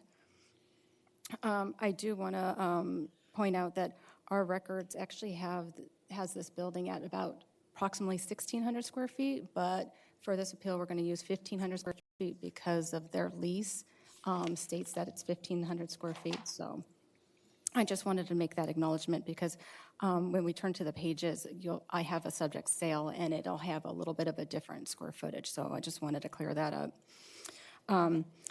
So I had gone out to do a site inspection about a week ago, and it has, the Starbucks has two access points. One was off Saviors Road, attracting commercial and residential traffic from Saviors Road and Channel Islands Boulevard, and at the rear of the property onto Samuel Avenue, attracting residential traffic. Again, the subject was purchased on June 8th, 2015 for $1,864,000. We had allocated $750,000 to the land and $1,114,000 to the improvements. This value was enrolled as fair market value and established the base year value of the property pursuant to R&T Code 110.1B. Also pursuant to R&T Code 110 and Property Tax Rule 2, the purchase price is presumed to be full cash value of the property unless there is a preponderance of evidence that the property would not have sold for the purchase price in an open market transaction. It is presumed that the purchase price is fair market value in terms of the transaction were negotiated an arm's length between a knowledgeable buyer and seller, neither of which could take advantage. I tried to reach out to the broker, but I think her name was Lynn Tran, but she never responded. But I did notice on the change of ownership report signed by the buyer that it was indicated that this was a broker was involved, and information by CoStar had this listed for about less than 2 years, and I think it was at least what CoStar was saying. It was the original asking price was $2 million. So our evidence today includes comparable sales and an income approach. Adjustments were made to the market sales, and derived market data was applied to the income. We did not feel a cost approach was necessary because it's not as relevant when you have sales and income data. Also, the improvements were constructed 11 years prior to the sale too. So turning to pages 3 and 4, you will see I have some air photos. I have page 3 is a more blown up picture of the Starbucks. Page 4 is kind of more of an overview. And if you'll notice, to the north, you have Channel Islands Boulevard. To the east, you have a bunch of residential. Channel Islands Boulevard and Saviors Road are both heavily traffic roads. And, you know, with fast food, it's all about convenience and impulse control. So for the Starbucks to be successful, or any fast food, it needs to be in a high traffic area to target customers. And one of the things I noticed with this Starbucks is that it has a 20-foot like tower, and which has signs all around. So, and also Saviors Road, he is correct that you do have to make a U-turn to get into it, but at least when I went, I didn't have any difficulty making the U-turn. So page 5 and 6 are the photos of the subject. Again, you'll notice the tower structure, which has signage on all 4 sections. Page 7, I've looked at comp sales. When I chose the comps, I looked at comps that were pretty much like 2 years from the subject sales. I looked at all drive-through fast food restaurants and about like within 50 miles from the subject. So the unadjusted price per square foot was about $1,060 to $1,307 per square foot. Making adjustments to the date of sale, the location, the age, the building size, and the parcel size, I have the adjusted price per square foot is $1,113 to $1,376 per square foot. My opinion was that the best comp was Comp 1, which Mr. Folling had presented, which was a Starbucks in Santa Paula. It's pretty much similar size.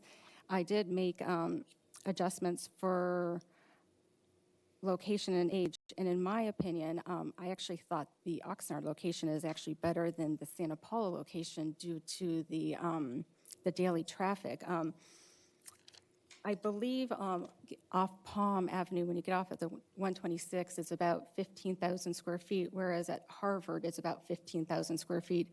And on Saviors Road, it's about almost 40,000 square feet. So I actually, in my opinion, I actually think the Oxnard location is better than this, a little bit superior than the Santa Paula location. So the sales price of the $1,242 per square foot, which is the market value of $1,864,000, falls within the range. And so it was accepted as fair market value as a Rule 2 sale. So turning to page 8 and 9 is information from CoStar. And you'll see that the asking price shows $2 million.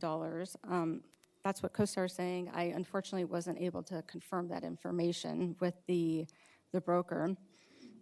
And again, I believe it's saying it's about 1,600 square feet, but for this appeal, again, we're using 1,500 square feet.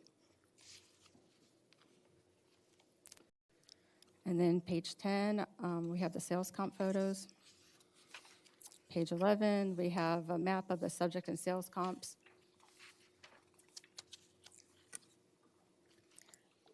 Page 12, I've done an income analysis. I used $4.50 per square foot, the same as the agent. Starbucks had recently negotiated their lease in January of 15, which took effect in August of 15, and because the sale is in June of 15, I thought, the $4.50 would be appropriate. I did think it was a little bit on the low end, but you'll see why I chose my cap rate. I used a 3% vacancy because typically these fast food restaurants are more longer-term leases, so I used a little bit of a lower than typical vacancy in collection. And then I used a 5% for operating expenses. And then I also used a 4% cap rate, and I derived my cap rates looking at sales of freestanding fast food restaurants. And this is all information obtained from CoStar. And from CoStar, what they do is they take the NOI and they divide it by the sales price. But what they also don't consider is if, the vacancy and maybe the operating expenses. So if, we had taken, let's say, 5% out for that, then we would expect the cap rates to actually be slightly less, too, than what is reported here on the income sheet. So with that, using a 4% cap rate, it came up to $1,866,000, which is $2,000 within the sales price. And so turning to page 13, you'll see my rent comps that I had used.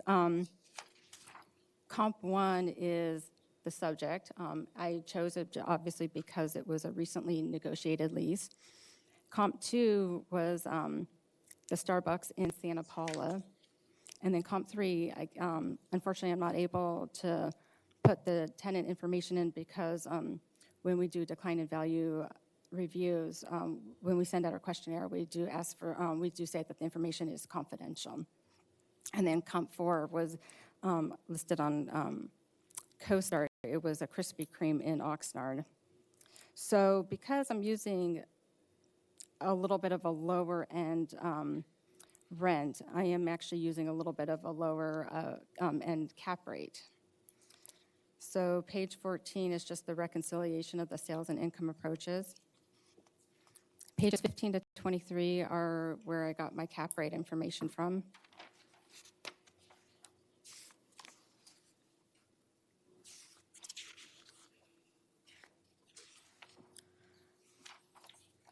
Pages 24 to 29 are the rent comps. 24 and pages 24 and 25 is the subject and comp number 1. Turning to page 30 is an article. Now, it was written in 2011, but it basically says that the drive-thru is where most of the sales come from fast food restaurants. So these days, everybody wants convenience and it's impulse control because usually fast food is something that you have to kind of get in heavily traffic areas and to get the customers through. Page 31 and 32 is property tax rule 2, where it says, again, that the price at which a property, if exposed on the open market with a reasonable amount of time for the seller to find a purchaser, would transfer for cash or its equivalent under prevailing market conditions between parties who have knowledge of the uses to which the property may be put, both seeking to maximize their gains, and neither being in a position to take advantage of the other. Pages 33 and 34 is property tax rule 4 about the comparative sales approach being the preferred method when reliable market data is available. And then turning to page 35 to 37 is property tax rule 8. It's the income approach, and it's to value and use in conjunction with other approaches when property is purchased in anticipation of an income stream. So, based on the evidence provided, the Assessor's Office recommends that the Assessment Appeals Board sustains the base year value established on June 8, 2015 at $1,864,000 and the factored base year value enrolled for the 2018-2019 roll year at $1,968,877. And again, this was a prospective base year appeal for a transfer that happened or took in effect on June 8th, 2015.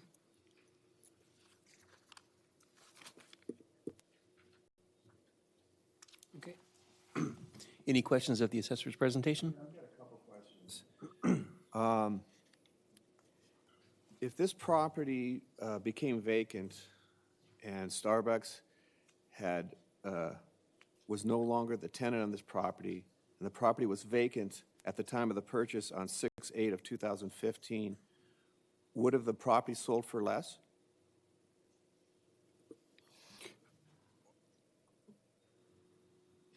We don't have those comparables in front of us.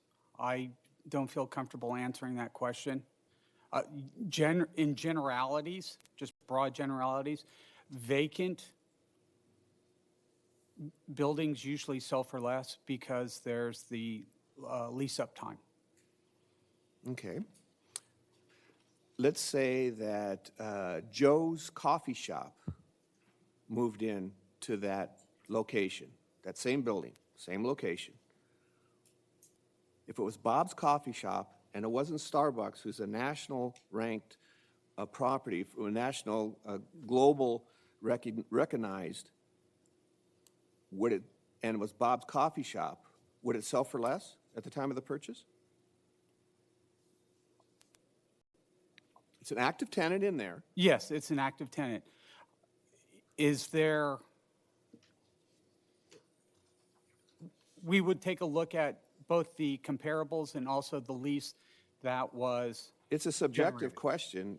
From your experience, isn't it logical that if you have a national tenant that sells, or you have a Bob's Coffee Shop would sell for less? Isn't that true?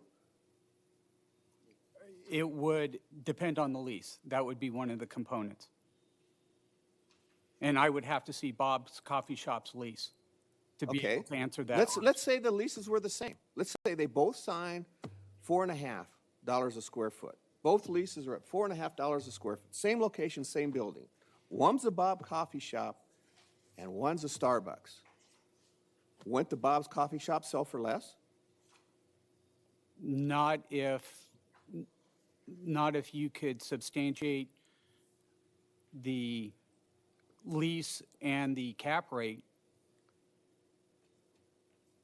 Well, it's pretty obvious that the cap rate's going to be higher in a Bob Coffee Shop because the risk of Bob, we don't know if he's going to be there tomorrow. We don't know if he's going to be there in a month. We don't know if he's going to be there in a year. We know Starbucks is going to be there for 25 years or 15 years, whatever the lease is. That's almost guaranteed. If you have a guaranteed situation, or you have a situation of Bob's Coffee Shop, and you don't know if he's going to be there tomorrow, I'm going to pay more for a Starbucks. Wouldn't you? Would I pay more for a Starbucks for guaranteed income? I would pay whatever market is asking me to pay. Well, the market would be higher, right? The market is the market, and you can ask whatever you want, and people end up coming down and are going to pay whatever they want. Do you feel this is a typical Starbucks location? Typical? Knowing what you know about Starbucks and What I know about Starbucks, it's a location that has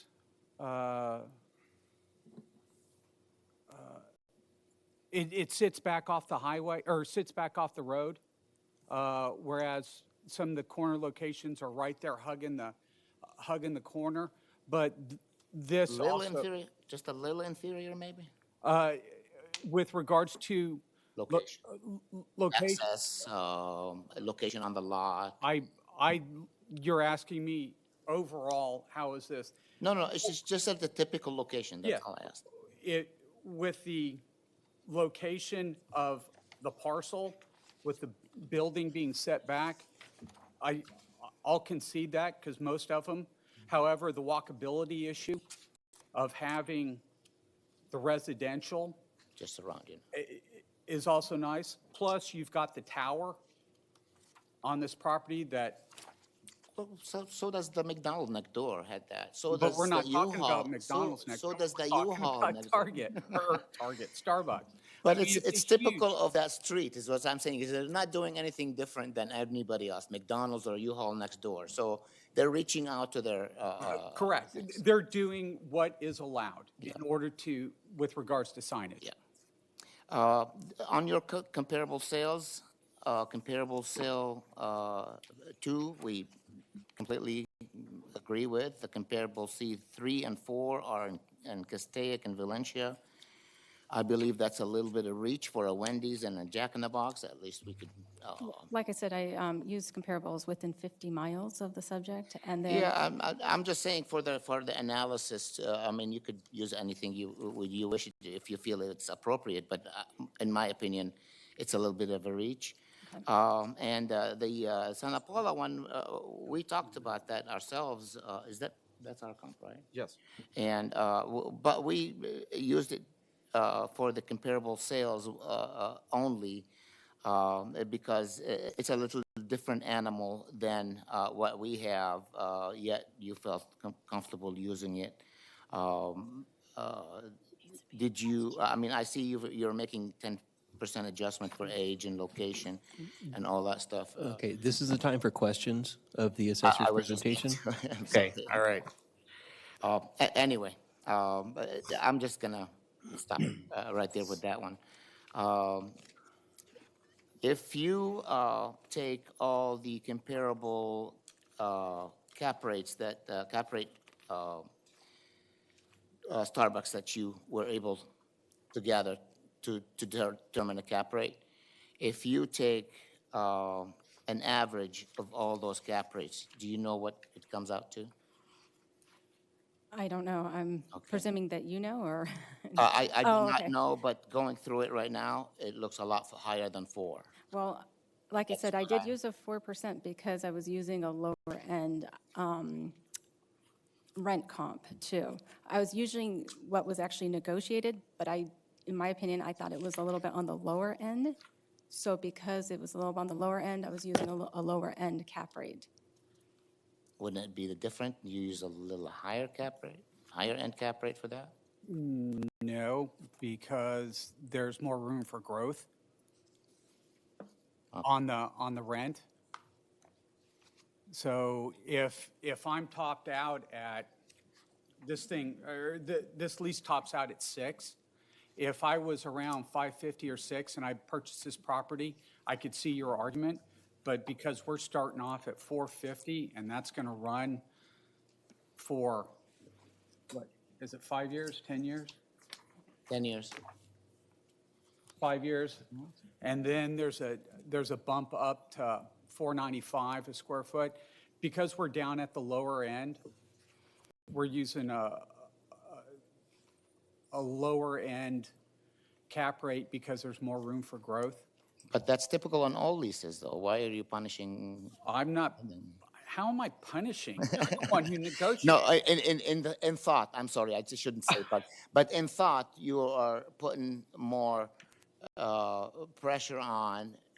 Every lease has acceleration clauses and options and so on and so forth. So, why are we any different?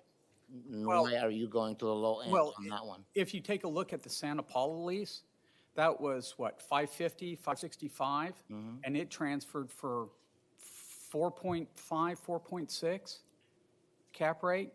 That's at the upper end. We're not punishing. I didn't mean that. No, that's I'm fine. Sorry, I promise I didn't mean I'll that. retract that. I won't key on that one word.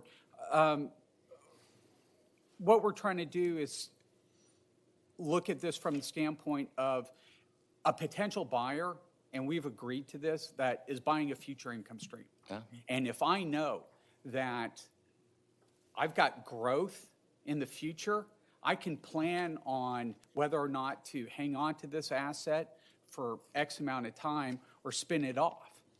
As opposed to the 565, that may be at the top. I don't know that lease. That may be at the upper end, and people might not be willing to invest money if you're going to get very little return on your investment. This, I think the return on investment is going to be substantial, and that's the reason why they paid what they paid. I tend to disagree with that. I think we're losing the board, by the way. Mr. Chairman, Mayor, thank you for your time. I do appreciate it. I had just one last question, I promise.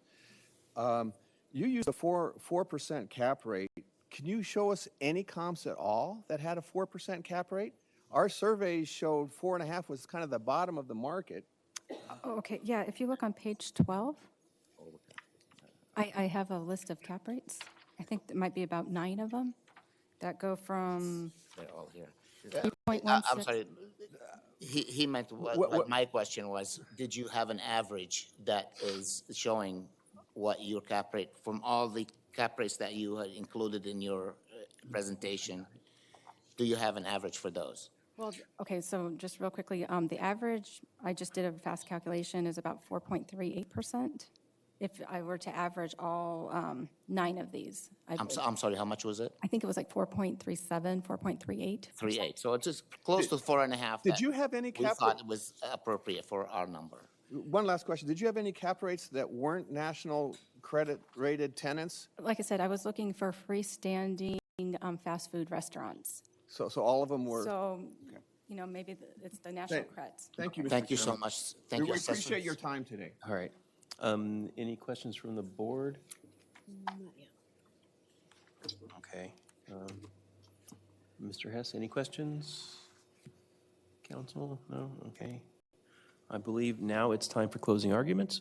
I believe you guys, Assessor's Office gets to present first. Okay. You want me to do it?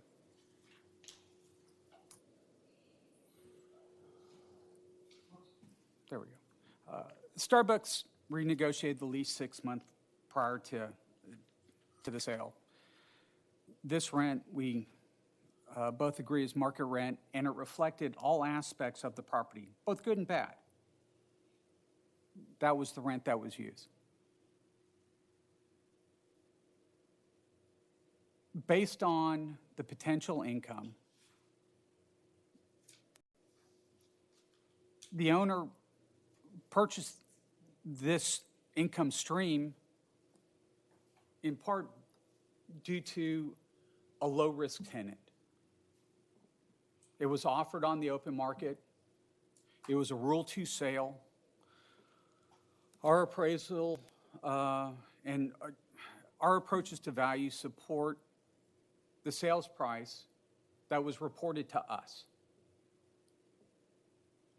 The assessor asked the board to sustain the original base year value enrolled and all the subsequent factoring to date.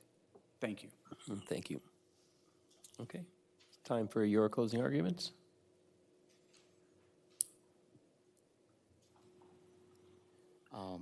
Thank you so much for your time. I know it took a little bit longer than we said we would. This property is a national tenant occupied property.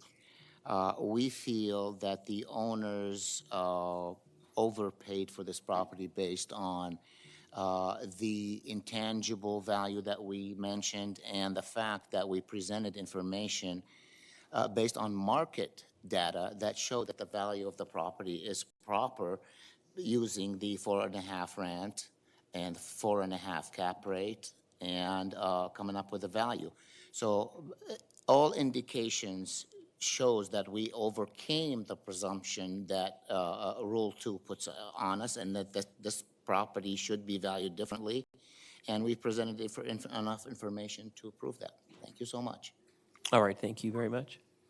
We're going to take all the evidence and deliberate behind closed doors, and we will inform Brandon of our decision, and Brandon will let you know of our decision later today or tomorrow. Okay. Okay. Thank you so much. All right, thank you very much. Thank you. Okay.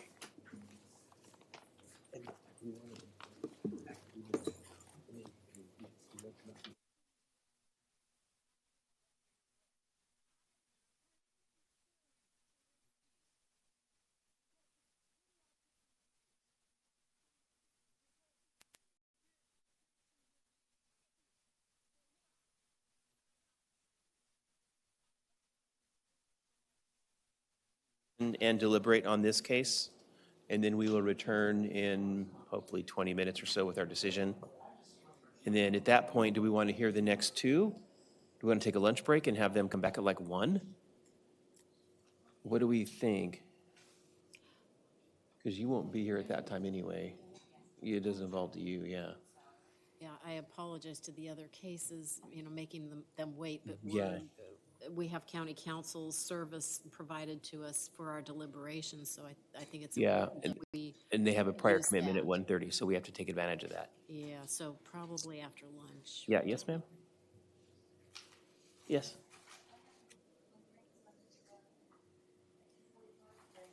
We'll be done by then. We'll be done by then. No problem. Okay. Your Well, case we're would going to start at hear 1. yours first anyway. If we start at 1, we should be done with your side by maybe 1:45 latest. We'll try to make it quick. Do we want to say, try to be back here 12:45 in that case if we're all, Yeah. we can start early if we're all here, and if we're not, then we can, because we know we can't start early if we call a time on it.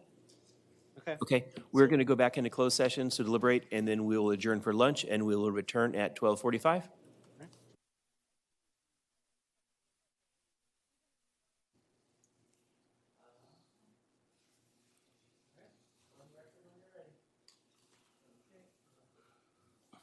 Welcome back from lunch. We are on the record. We have 2 cases to hear. The first one is application 18-10621, Linda Poor. I believe you're on stand. Yes. All right. And who has the burden of proof in this one? Based on the application, this is the applicant's primary residence. Is that correct, Ms. Poor? This is your primary residence? Yes, well, it's my daughter's primary residence, my second. What was that? Yes, Okay. So then the assessor would have the burden of proof. Okay. I didn't hear your comment. Did you say it was your daughter's primary well, residence? no, I live with my daughter, my and my son-in-law and grandchildren. At this location? Yes. This is your primary residence? Yes. Because I have another residence listed to you, the 1956 Nettlebrook. Right, that's my house too. I live there too. Correct. But that also has a homeowner's exemption? Right, that is my, 1956 Nettlebrook is where I live. Okay. Okay, but I also spend time at my daughter's house, and I'm half owner with them on the property, and I take care of my grandkids, so, That's fine. I'm just trying to, Yeah. based on your comment and based on our records, I just wanted to be clear that sure, you're a part owner in this, but Right. the other home is where you spend, we'll say 51% of your time and Okay. 49 at this one. That's fine. The burden of proof rests with the assessor. Okay. We're gonna go first. Okay, let me, Assessor's Exhibit A has been handed to the board. okay, let me just tell you what's going on. So since the assessor's office has the burden of proof, they'll present their side first. okay. And you can present your side second, and then you present closing arguments first, and they'll present last. Okay, Okay, so I believe they have handed out Exhibit A1 from the assessor's office? right. Okay. Excellent, you may proceed. All right. Good afternoon, members of the board. Ms. Poor, Melinda DePoyen for the Assessor's Office. This appeal today is for a property located in Thousand Oaks. It's a residential property. It's a decline in value appeal as of January 1st, 2018. And if I could give you a little history on the property. It was originally purchased in August of 2013 for $789,000. At that time, it was reported in average condition. And this was enrolled as fair market value and established the base year value for the property. Subsequent to that, Ms. Poor did an addition and a remodel, which involved expanding 2 bedrooms, remodeling the master bathroom, correct, and closet area. It also involved remodeling the kitchen and the front porch area. And the assessor also valued the new construction, and so I just wanted to give you that history, that some work has been done to this property since that purchase. That new construction that was added is not part of this appeal. That was an issue in the appeal in 2017. However, there was an issue when that was resolved with the base year not being updated, so you will see a discrepancy on the pages here.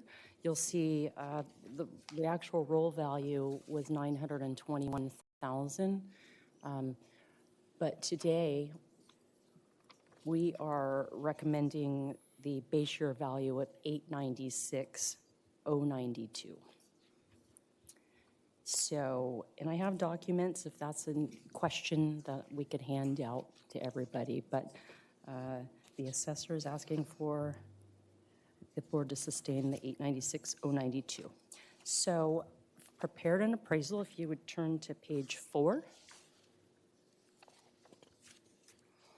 Ms. Poor's property is located in the Conejo Oaks area of Thousand Oaks. This is a custom single-family residence neighborhood, which is north of the 101 and east of the 23. And it is appraised in average condition. I have requested access to physically inspect the property. We weren't able to arrange that prior to the hearing today. We are appraising it in average condition. All of my comparables are within the subject's direct area, and if you look down below, you'll see Comp 1 is 0.3 miles away, Comp 2 is 0.1 mile away, and Comp 3, 0.7 miles away. The maximum of the 6 comps that I have provided to you is 0.7 miles from the subject. And after making adjustments, we have an adjusted range of almost 1.1 to $1.2 million.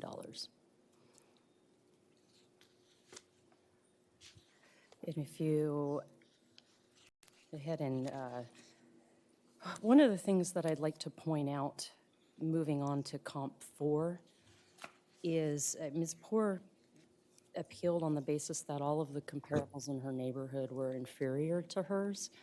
And she did mention that she feels she lives on a heavy traffic street. And I would like to point out Comp 4 is on the main access road into this area, and you can actually see the double yellow lines in the photograph on the sheet here. I just want to point out that I considered the potential for this being a traffic area, although this Ms. Poor's house is on a very wide street, and the home is set back from that road fairly well. So after making reasonable adjustments, I have concluded a value of $1.1 million.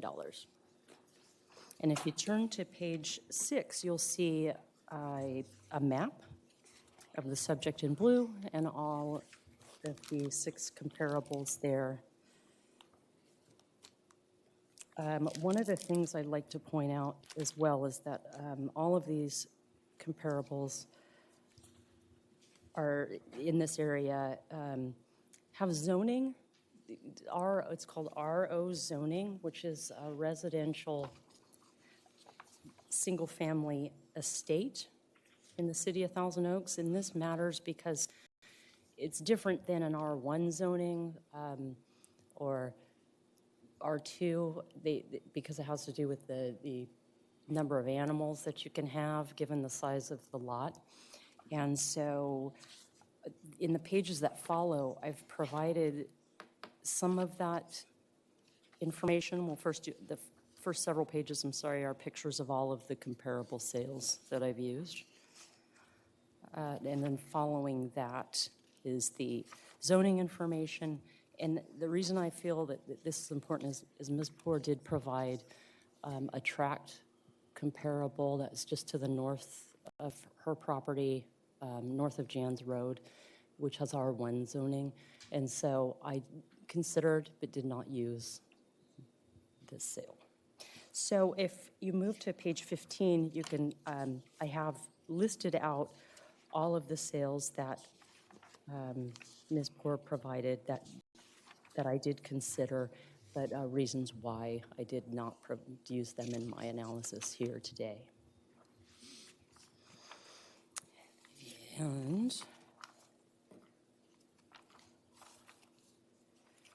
sorry, they're the zoning information that follows. Does anybody have any questions for me?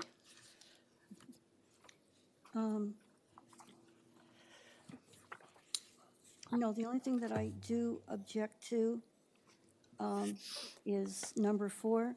Had I known that you were going to use La Granada, I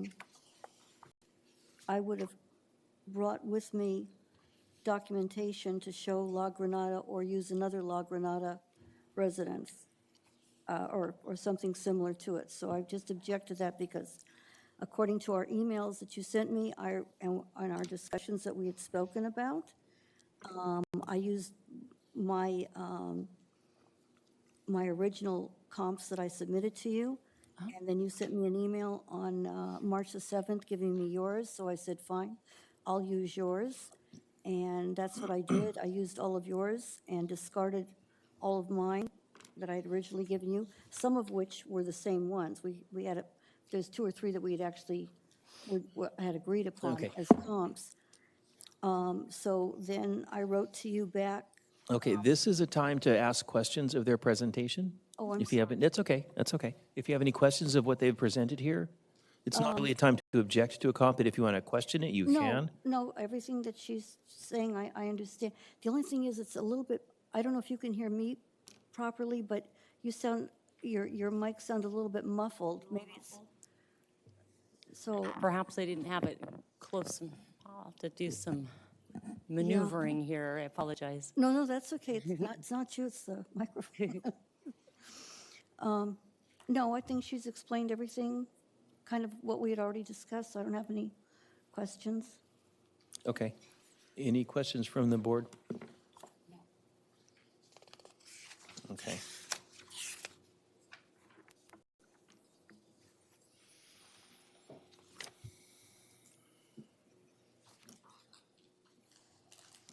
I don't have any questions either. Okay. Now it is time for Ms. Poor for you to present your case. This is applicant's exhibit number 1. Mm-hmm. Thank you. Oh, bless you. Thank you, sir. Fantastic. My God. Okay, are we all set? We are ready whenever you are. Okay, can I make my objection now? Well, now is time for you to present your side. Okay. All right, basically, I'd like to go over the, if you'll go to page 2.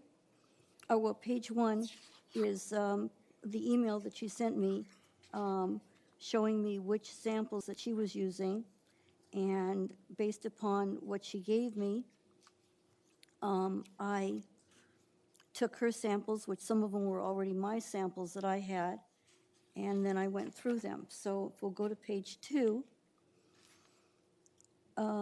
what I did is I lined everything up. On the left side is everything that the house had that she gave me, plus I also attached a copy of each of the houses and how they were listed and pictures of them, so you could see what they had and what the realtors put down, and also what was exhibited. So number 1 house, which was at 949 El Segundo, has 5 bedrooms. Mine has 3. They have 4 baths, 3 full ones and 1 half one. Mine has 3 bathrooms, 2 full ones and 1 half one. They have a family room. My house doesn't. They have a formal dining room. My house now has a kitchen nook. They have a double oven, I have a regular oven. They have a built-in refrigerator, I have a regular refrigerator.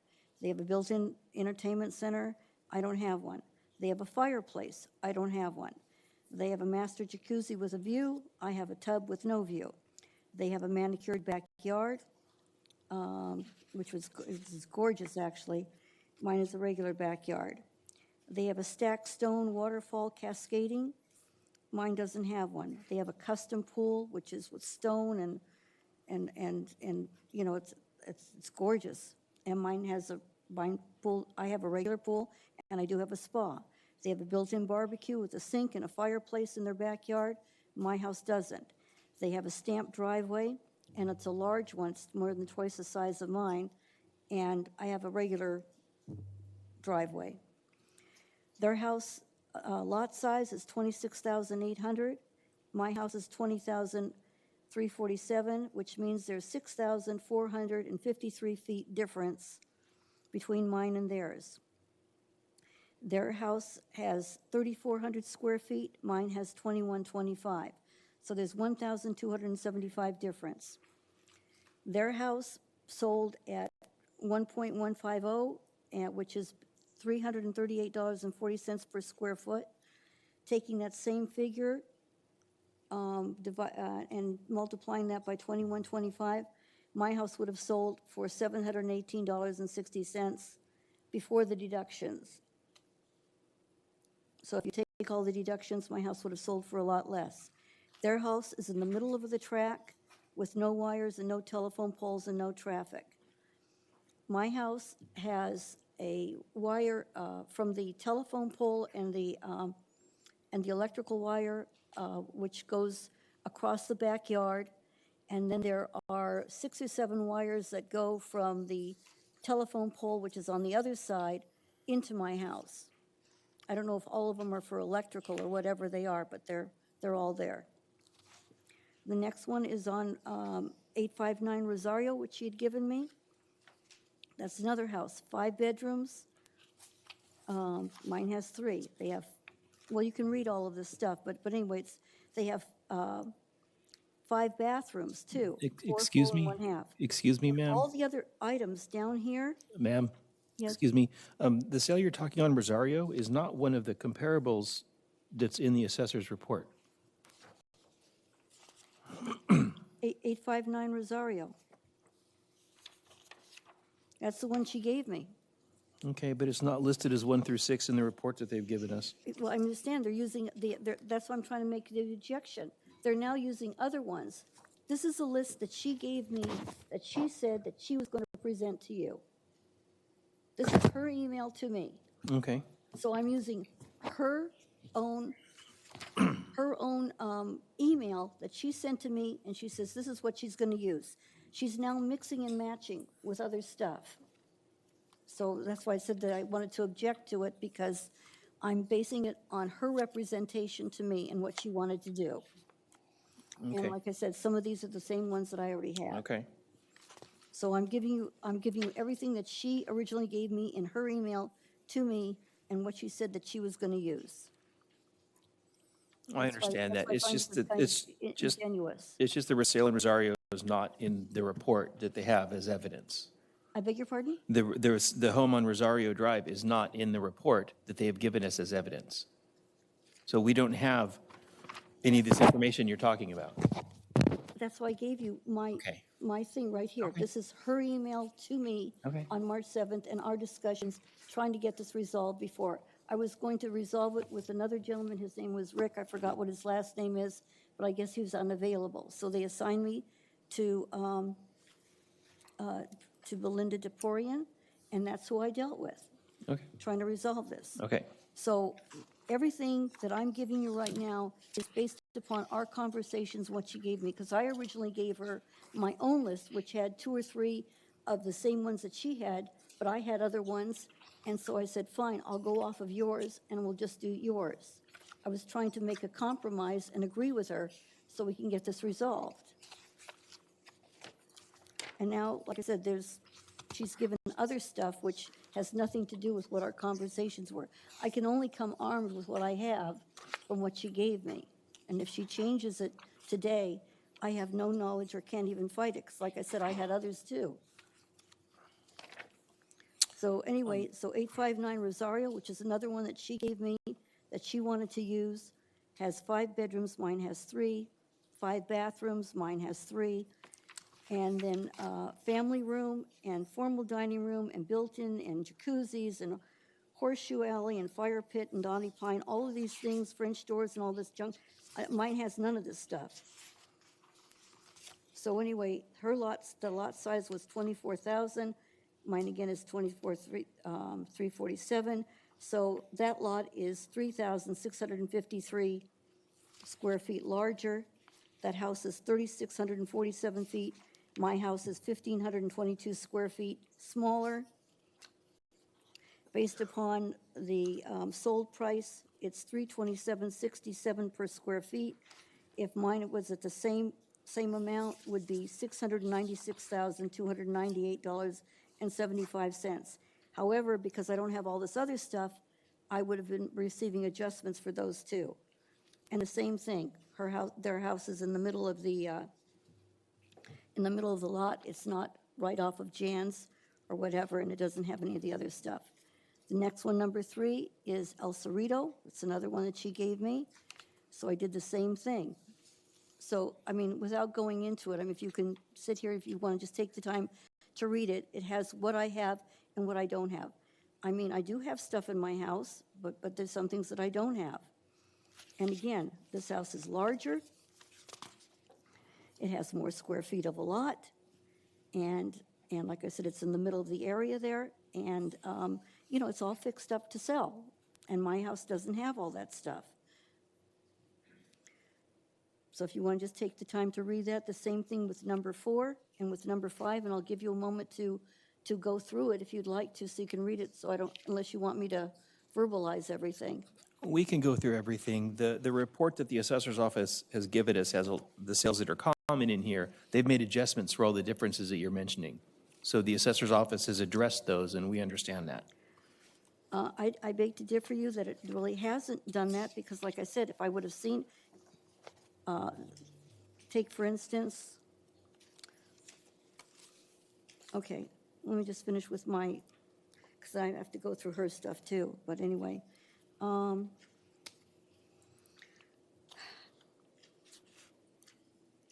So there's El Cerrito. In other words, it's still a 4-bedroom, mine's still a 3. There's 4 bathrooms, mine's still 3.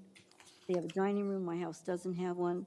They also have a guest house on this particular property. Mine doesn't have a guest house. They have all different kinds of stuff in there. The same thing on Encino, 827, 828 Encino Vista. It's the same thing. They have 4 bedrooms, mine has 3. They have 3 bathrooms. That we're equal on. The bathrooms, however, they have stone walls and custom design. Mine don't. Their family room, I don't have one. They have 2 dining rooms. My house doesn't. My house has just a kitchen nook. They have a fireplace. Mine doesn't. They have pennant lighting. They have soaring ceilings. They have in-suite, master suite, which mine doesn't. They have hardwood floors throughout. I do have hardwood floors, but it's in the living room and the hallway. Okay? They have climate-controlled bonus room of 312 square feet. Mine doesn't have that. They have a breakfast bar. They have a gated driveway. They have brand-new landscaping. They have a custom-built stone pool. Their house lot size is 2052. Mine's 605. Their house size is 2431. There's a 306 square feet difference there. And then the last house, which is on El Verde. It's 4 bedrooms, mine's 3. They have the same bathrooms as we do. They have a custom pool, mine has a regular pool. They have a fountain, they have a barbecue pit, they have a large terrace, they have a professional kitchen with Viking and dishwasher. They have 2 fireplaces in the master and the bedroom. They have mirrored closets, hardwood floors throughout. They have 3 skylights. Mine does have 2 skylights. They have a game room. They have window coverings. They have jetted deep pool. They have a circular driveway with an extended RV section. Their lot size is 2354, mine's 2037. So basically, again, it's the same type of difference.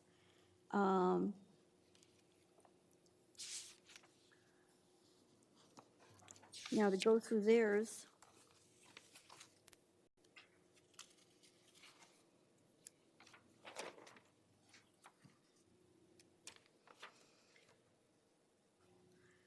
so the 1541 El Cerrito is the same, and the 11 Alberta is the same.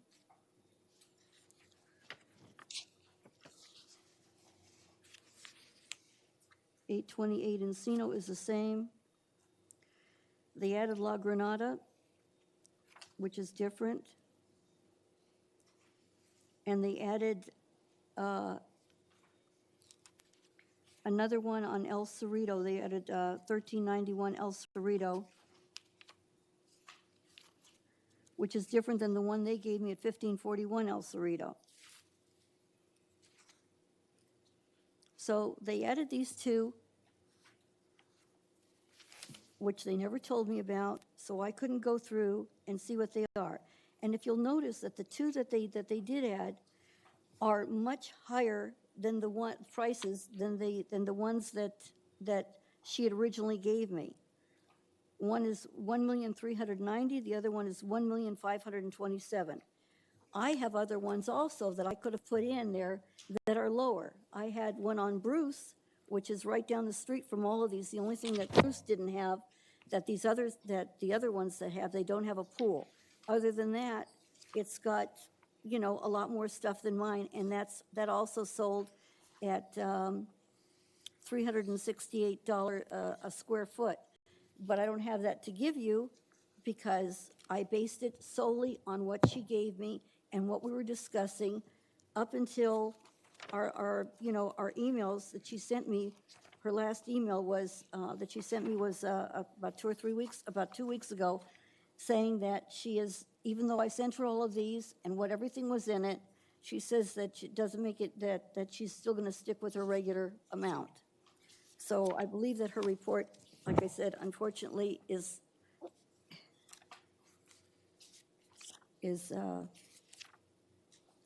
that 2 of these properties should not be allowed in it, because had she given me these 2, I would have added other ones also to mine, would have countered these 2 properties. And I feel that it's not fair that she did that. And I could have had an appraiser come out, and I called a couple of them, and they agreed that they could do, an analysis for me,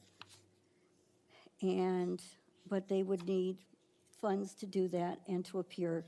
And between doing the analysis and have them come in here to testify would have kind of wiped out what I'm trying to do in the first place. So I figured I could just come by myself, bring you these figures, have you look them over, and based upon what these comps do show, that you would be able to see what the actual value is of my property. I mean, I do have some of the items that they have in here, but I don't have other items they have here. And I believe based upon what my place does have and where it's situated, which is different than all of the others that are situated, that she gave me, that my property is worth $780,000. The appraiser said that was really, that it could be worth that, but it also could be worth up to probably $800,000, depending upon when they did their analysis. So that's all I have to say. Okay, thank you. All right, Assessor's Office, any questions of the applicant? I do have a few questions. Which 2 comparables in the assessor's presentation do you? According to your records here, you're submitting one for 1283 La Granada, which is not on the list that she emailed me. You Okay. have a copy of my email right there, And also you added one at 1391 El Cerrito Drive. Okay. So, give me a second, if you will.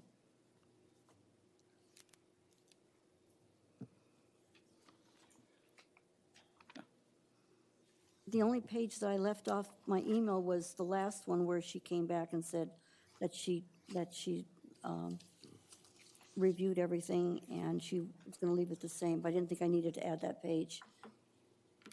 'Cause- In any of the comparables that we provide to you or you provide to us, was there anything in your neighborhood that was selling at $780,000 to $800,000?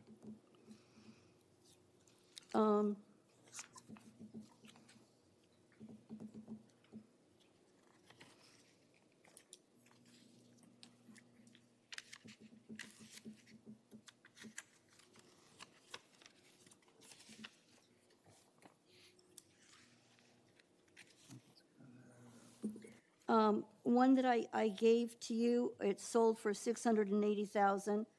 It was at 212 Encino Vista Drive, but I didn't include it because, like I said, I went off of her stuff.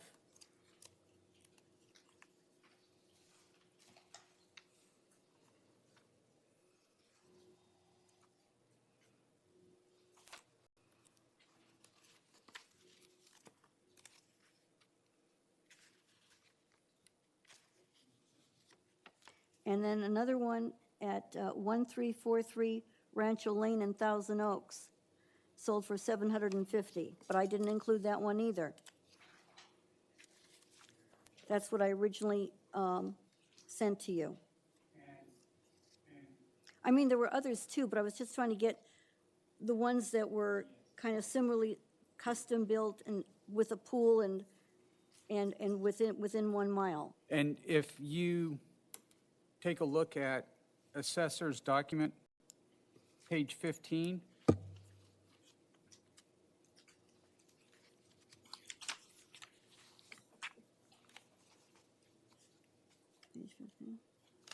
comp number 3 and comp number 4 are considerably further away from your property and also do not have the same zoning. Right, I pulled the ones that were within 1 mile. So Yeah.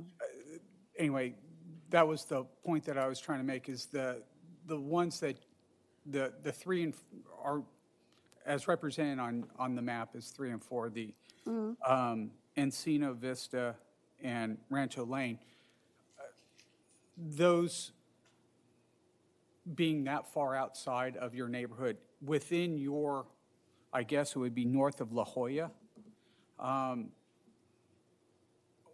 was wondering if there was anything that sold for $780,000, $800,000.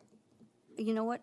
All I did was pick out the first ones that I saw with the pool. I didn't make an extensive cursory search for it, so there might be, because I was trying to pull pool, at least 3 or 4 bedrooms, you know, and at least the lot size of 20,000. Okay. So I don't know. There might have been, but like I said, I just, because you can only pull out 5, so I pulled out the first 5 that I saw. I didn't go through everything. Okay. You would know better than I. I was just going, I was just looking at the information you provided. I wasn't. Got it. No, I digging understand. into it. That's fine. You answered. I don't know. Thank you. That's my answer. The assessor has no further questions. Any questions from the board?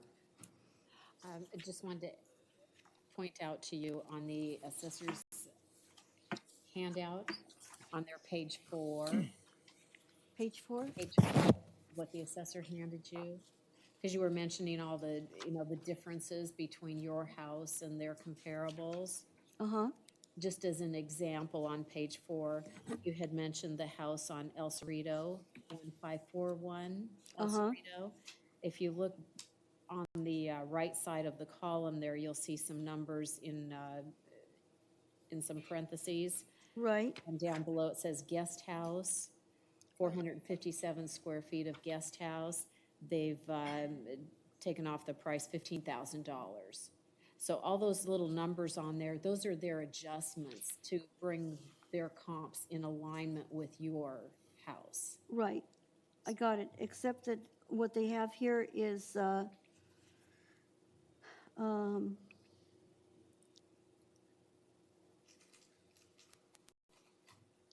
they have here, let's see, on El Cerrito, they have, the living space they have here is 20, oh, wait a minute. El Cerrito, 1541. They have 2347. And on the MLS, they listed as 2599. That's one difference. Okay, could that be the addition of the guest house? It might be, but okay. And then also they have, And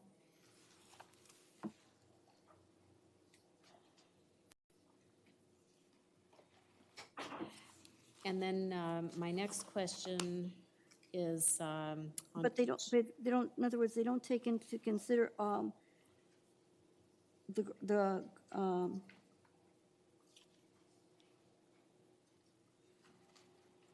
my next question is on page 5. Comp 6. Page 5 what?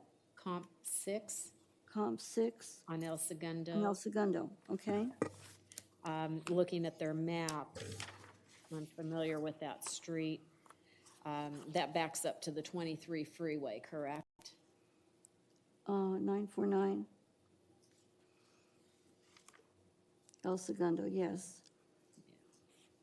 And I'm looking, question for you. Is your lot all flat usable? I would say about 85%. The backyard goes up, has a little hill area thing up there and towards the back, but otherwise it's mostly usable. Okay, appreciate it. Okay, no further questions. Okay.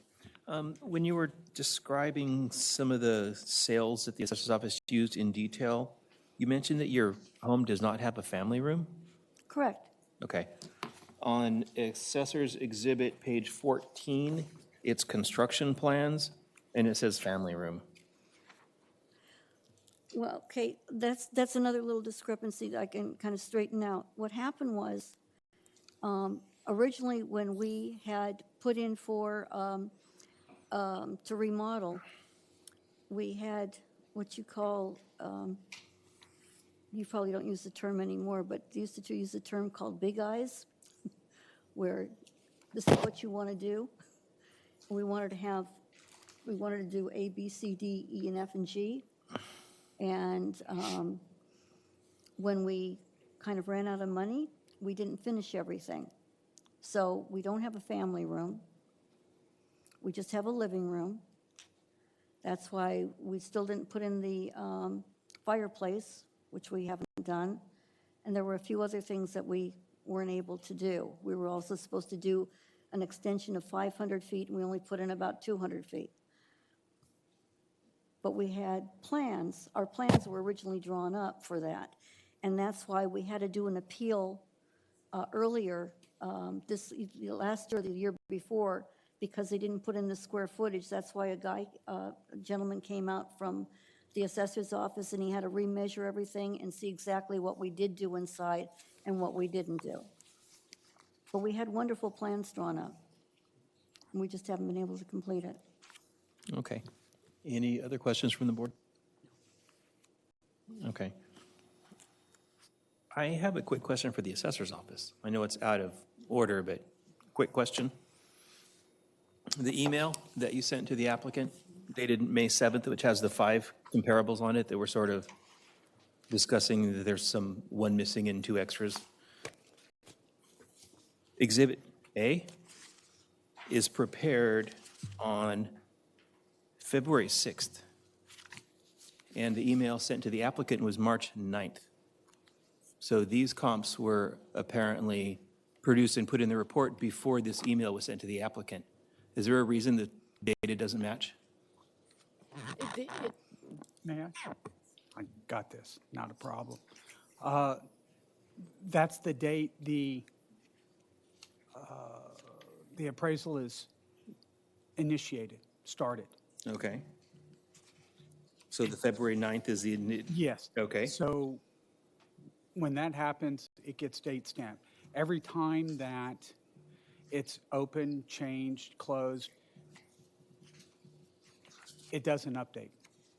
Okay. So in theory, we could have started something back in December of last year, and that's the date that would have been on it. With regards to the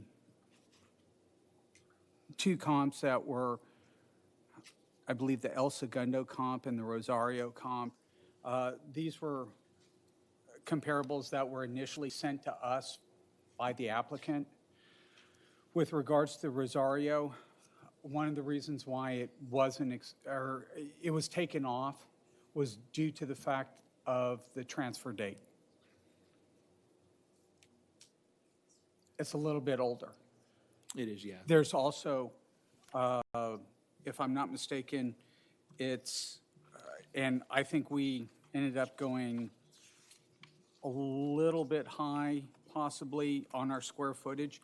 The Rosario comparable is even higher than 3,400. I think it's close to 3,700. So at some point when you end up taking information, and I think initially with the Rosario comparable, it was, we wanted to bring it in and accept it as an act of good faith that this was supplied by the applicant and we were considering it. Okay. At no point, to my knowledge, was there ever a conversation between the applicant and the appraiser that said, hey, have your comparables changed? Has this changed? Are there any dynamics that I'm not aware of? Is it unfortunate? Yes. But it happened. Okay. It wasn't intentional on part of the assessor to mislead. If anything, it was really an act initially to try and find support for the information the applicant was sending to us. Okay. Okay, that was my only question. Thank you. Any other questions of anyone? Okay. No. Now I believe it is time for the applicant to present their closing arguments. My closing arguments is that I supplied everything that, like I said, I put in my original documents, and I reached out to the assessor's office to try to see if we can come up to an agreement before the hearing. And I wasn't able to. We spoke verbally on the phone regarding my stuff and her stuff, and she sent me the list, and I called her back saying I have the list. I'm going through them, and I will review them. I promised to get back with her within a couple of days, and unfortunately, you know, when you have grandkids, things happen. And I called her back up a few days later and told her that I needed some more time. In fact, I sent her an email that I needed some more time. And I called her back up and I said, I sent you the list based upon what you sent me, and I've replied, and if you can take a look at them. And I emailed her the list, and I also verbally called her up and told her that I've submitted them and apologized for being late because I'd promised to get back with her, like I said earlier, and I couldn't keep my promise. So that's what I did. I based everything on her list. I discarded my list based upon a representation that we could get this resolved. And I know she's, the items that she has here listed and what her findings are, but there are a lot more items on here that the houses have other than what's on here.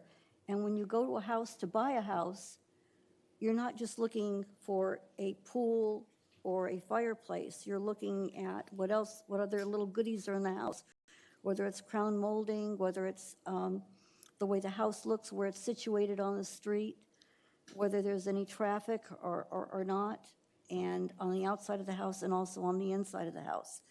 Based upon these sales, which are nice sales, their houses have more value than mine.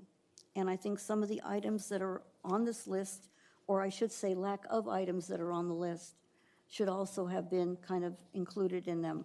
But like I said, I know you have to do what you have to do, but that's all I have to say. Thank you. All right, thank you. Oh, I would like to say one more thing. It has nothing to do with this, but I just thought it was so nice of you the way you helped number 46 out. I just wanted to tell you guys thank you. Oh. It's nice to see that. Oh, thank you. That's my own, just personal for everybody. Okay, you guys can Okay. present your closing statements. Ms. Poor brought up a number of topics about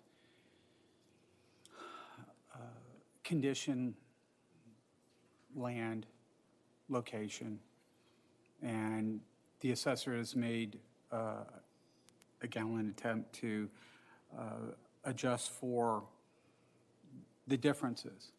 Even if you take out comparables number 4 and 5 from the assessor's appraisal, which are the ones that Ms. Poor objects to, it doesn't change the value range.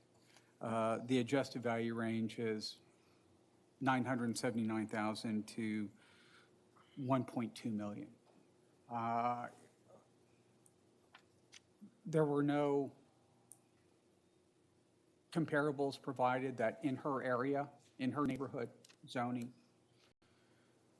anything sold for $780,000, $800,000.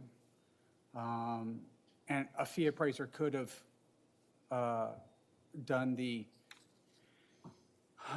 appraisal, and it could have been submitted to us. And just for the record, if you get a fee appraisal done and you submit it to the office, you do not have to have the fee appraiser show up and testify on the basis of his work. I'm just letting you know for future reference, should we ever have this again. I know that hourly rates for fee appraisers can sometimes jump, especially in situations where they would be sitting around. And I just want you to know that sometimes the assessor doesn't necessarily need to have the appraiser come in. If we have questions about the appraiser, his or her contact information is in the paperwork, and we can contact them and answer those questions accordingly. Okay, Just to I let didn't you know that. With all that said, taking out 2, we still have 4 valid comparables from the neighborhood. We believe they stand on their own, and we ask the board to rule in favor of the assessor on the recommended value, which is a reduction to the corrected base year value. Thank you. Okay, thank you. We are going to take all this evidence and discuss it behind closed doors. And when we're done, we'll present Brandon with our answer, and he will contact you later today or tomorrow. So you're welcome to go, so you can go and not even worry about being late for your grandkids. We don't want you to be late. All right, thank you very much. Thank you. Okay, do we want to hear the next one and then deliberate on both of them behind doors? Yes. Okay, yeah. And then we have, let's do that, because we have this high value stip. We got to.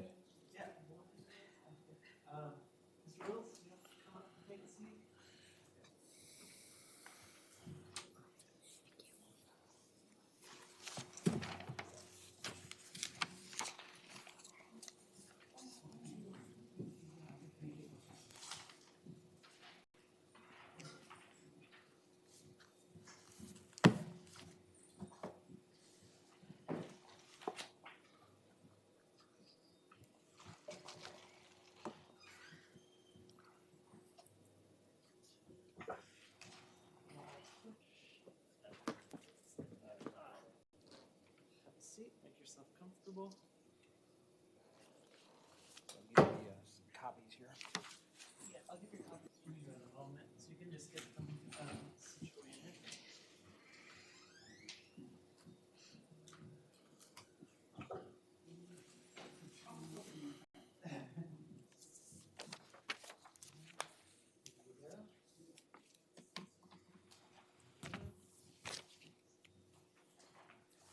Thank you.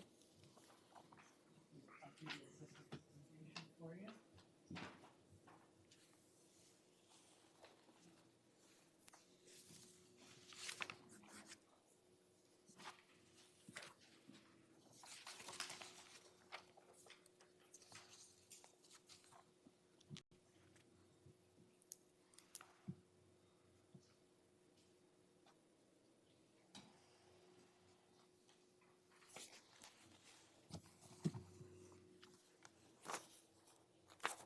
If we want, while the applicant's getting situated, as Mr.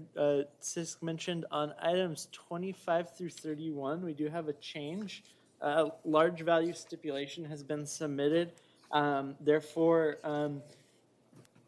if the board has had a chance to review, it would be recommended that you vacate the prior decision to continue to June 24th and instead approve the large reduction stipulation agreement for South Street Center LLC, items 25 through 31.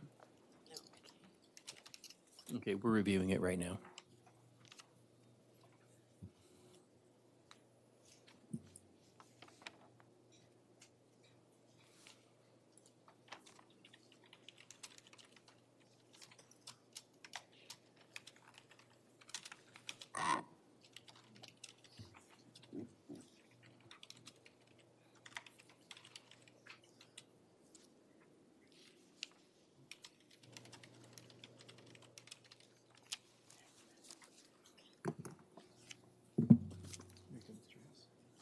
Take a look at those real quick.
Are you finished with those?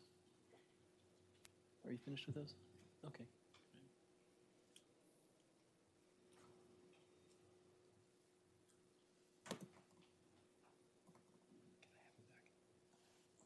All right, if you're done with them, I can take them back.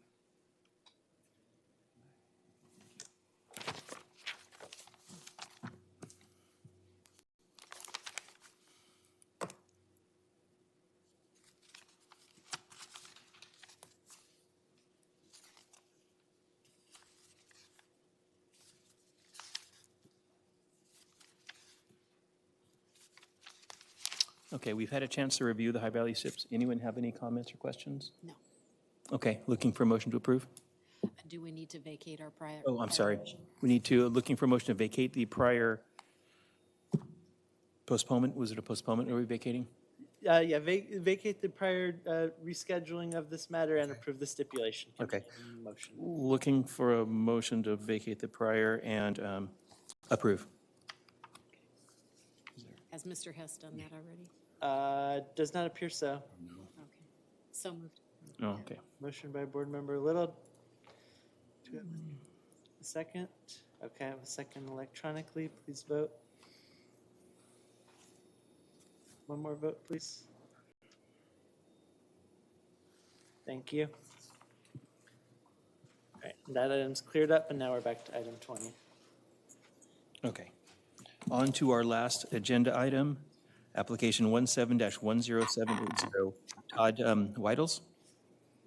Wittelis, I'm sorry. I had a feeling I was getting that wrong, sorry. Now you, yes. Is your light on? Yeah, you should be on now. Okay, there we go. That's better. Okay, who has the burden of proof in this particular one? The application is selected as an owner-occupied single-family residence. You live in the property, correct, Mr. Whittles? So, Wittelis, Whittles, you live in the property, correct? I do. Okay, so the assessor had the burden of proof. The assessor's exhibit 1A, so Okay. the A has been We distributed. have Assessor's Exhibit 1. The assessor has the burden of proof, so they will present their case first, and then Mr. Applicant, or Wittelis, you can present your case second, and then you'll do closing arguments first, and the assessor will get closing arguments last. Okay, Assessor's Office ready when you are. Good afternoon, members of the board, and Mr. Wittelis, Melinda DePoyan for the assessor. This is also a decline in value appeal as of January 1st, 2018, for a single-family residence located in the Dos Vientos Ranch neighborhood in Thousand Oaks. The history, originally purchased in November of 2010 for $1,180,750. This value was enrolled and established the base year value as of that date. So the value enrolled as of January 2018 is the factored base year value of $1,329,496. Mr. Wittelis filed an appeal on the basis that he should be granted a reduction. And if we turn here to the next page, you'll see my analysis that includes a number of sales within the Dos Vientos area. Mr. Wittelis has a almost 30,000 square foot lot. However, I've estimated approximately 15,000 usable. There's upslope. He's at the end of a cul-de-sac and backs to open space. And there is an upslope that surrounds 3 sides of the property. And so based on my estimation of 15,000 usable square feet of the lot, I've made appropriate adjustments to the comparables that I've found directly in his Dos Vientos Ranch neighborhood. He's within a gated area. All of these comparables are within this gated area. And I would like to just point out Comp 1, because it has a very similar location to Mr. Wittelis's property. It's also at the end of a cul-de-sac. It has similar usable lot size, And if you'll see by the pictures I've provided for all of these comparables, it was not overly upgraded. It is in average condition. And so a great weight was placed on that comparable as well as the other two that you see here on page 3. And let's see here. So after adjustments, we have a range of $1,329,000 to $1,536,000. Okay. And I'd like to point out that comp 3 is a model match. And I'd also like to point out that it has an inferior location. It's really close to the entrance to this community on a heavy traffic corner. You can actually see the sign there and the fire hydrant. And this is very close to Lynn Road, which is heavy traffic.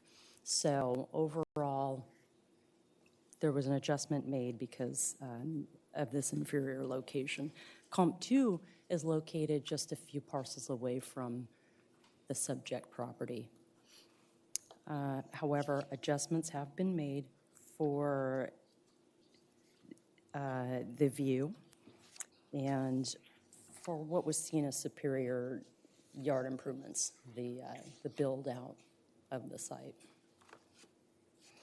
So if you continue to turn, you'll see that beginning page 6 is a map of the subject and all of the comparables. And I've noted the entrance to this little community, and I think you can see how similar Comp 1 is. Similar usable area. And then also Comp 3, you can see what I was talking about as far as that being a generally inferior location. And if you turn to page 7, you'll see an aerial photograph of the subject and the sales. I requested an inspection, a physical inspection of Mr. Watella's property because he feels that all of these sales are superior to his. But he wasn't comfortable with allowing the assessor into his home. So I had to estimate this in average condition. But I did provide, the last known listing that we have is 2005. There were a few pictures in there. So on page 9, you'll see some photographs of that last listing that we had available. Page 10, the exterior of the subject that I visited on April 24th. And then the subsequent photos of all of the comparables. I would like to point out that especially Comp 1 here, Vio Impresso, has the original builder cabinetry in the kitchen and the bathroom. There's nothing overwhelming that I saw regarding this comparable. And I found that to be the same with all of the comparables. They basically had, where an adjustment was warranted, I made an adjustment for condition based on the listing photos. So if we move on through the photos, Mr. Watella's did provide 3 comparables that I did consider. However, 2 of them were more than a mile away. One was 1.5 miles, one was 1.3 miles, and I've provided them on page 18 here. These are not within a gated area. We felt that this would be a similar neighborhood that a buyer might go to.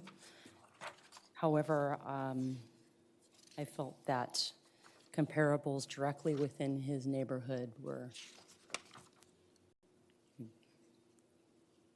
more compelling, given the greatest weight here. So based on all of those comparables, after making my adjustments, I've concluded a market value of $1.4 million.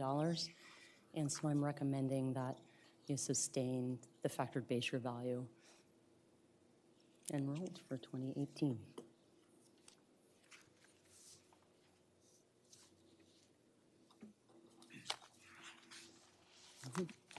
Okay, any questions of the assessor's presentation?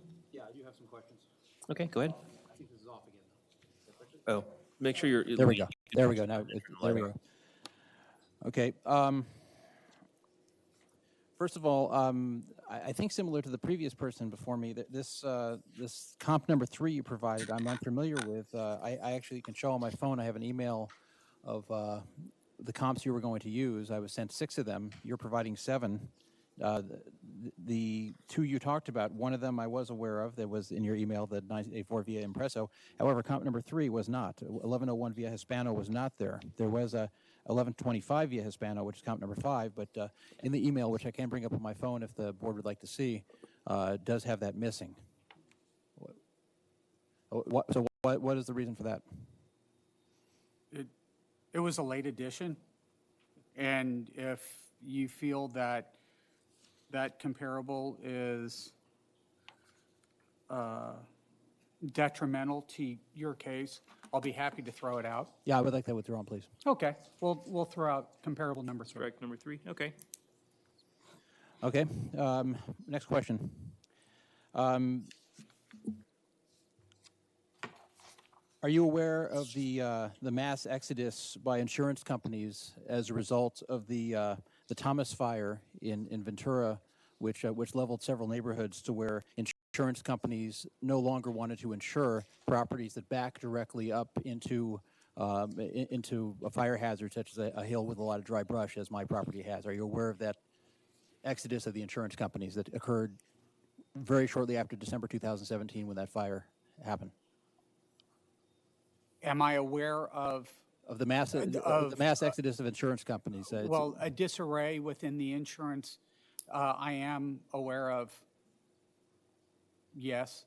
Okay. I heard of insurance companies not having hesitancy about insuring properties that might be right, but that's at a hill or near a hill. Right, but that's always been the case. But there was a substantial increase of that after the pretty much game-changing fire of December 2017, which occurred in this city of Ventura, which leveled entire neighborhoods, and that really changed the way insurance companies approach properties like mine, as well as buyers. There's a lot of hesitancy to own that type of property, to buy such a property, and to insure that type of property. It was already somewhat difficult, but it was a tremendous difference after December 2017. So are you aware of that change? That since that devastating fire, that the insurance companies are now approaching properties like these differently since December 2017? I think I asked and answered that yes, I had heard that there was hesitancy and there was tighter scrutiny with. Okay, since December 2017 when that fire occurred, right? Yes, ever since lawsuits started happening. Yes. Okay. It was actually before that, but that's okay. I'll move on here.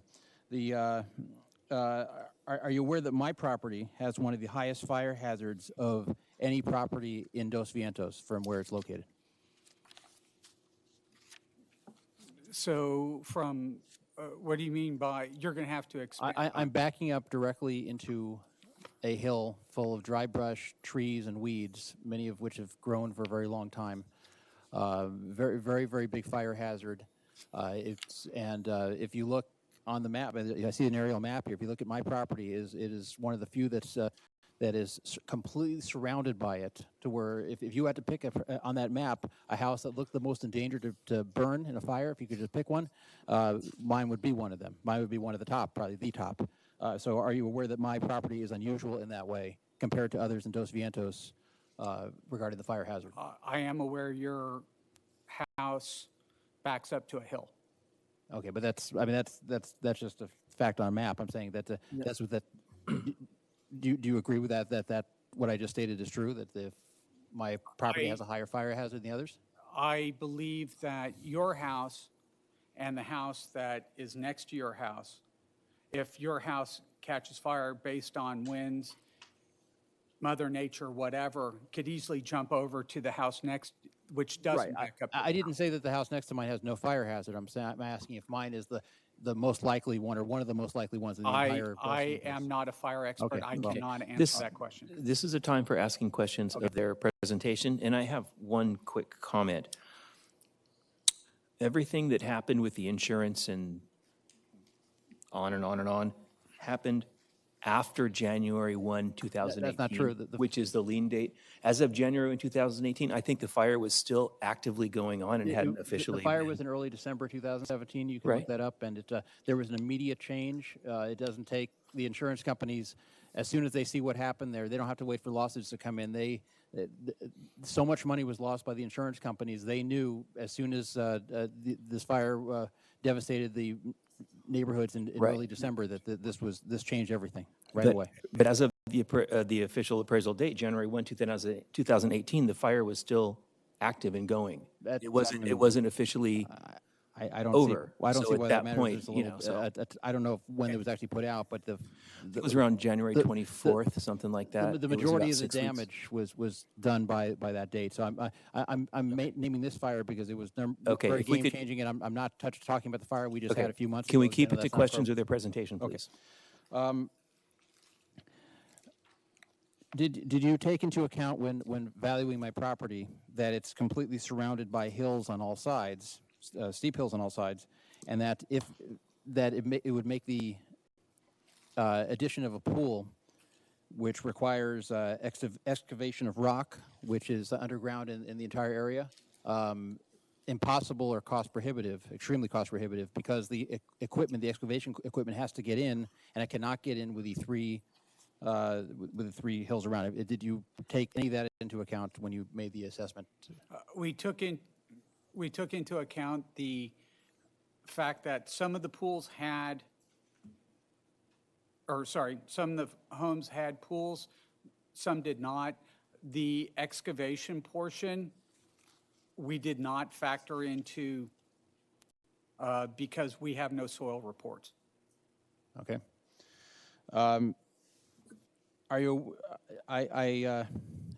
did you come to the conclusion that 15,000 feet of my lot, which is approximately 29,000 square feet, how do you come to the conclusion that 15,000 is usable?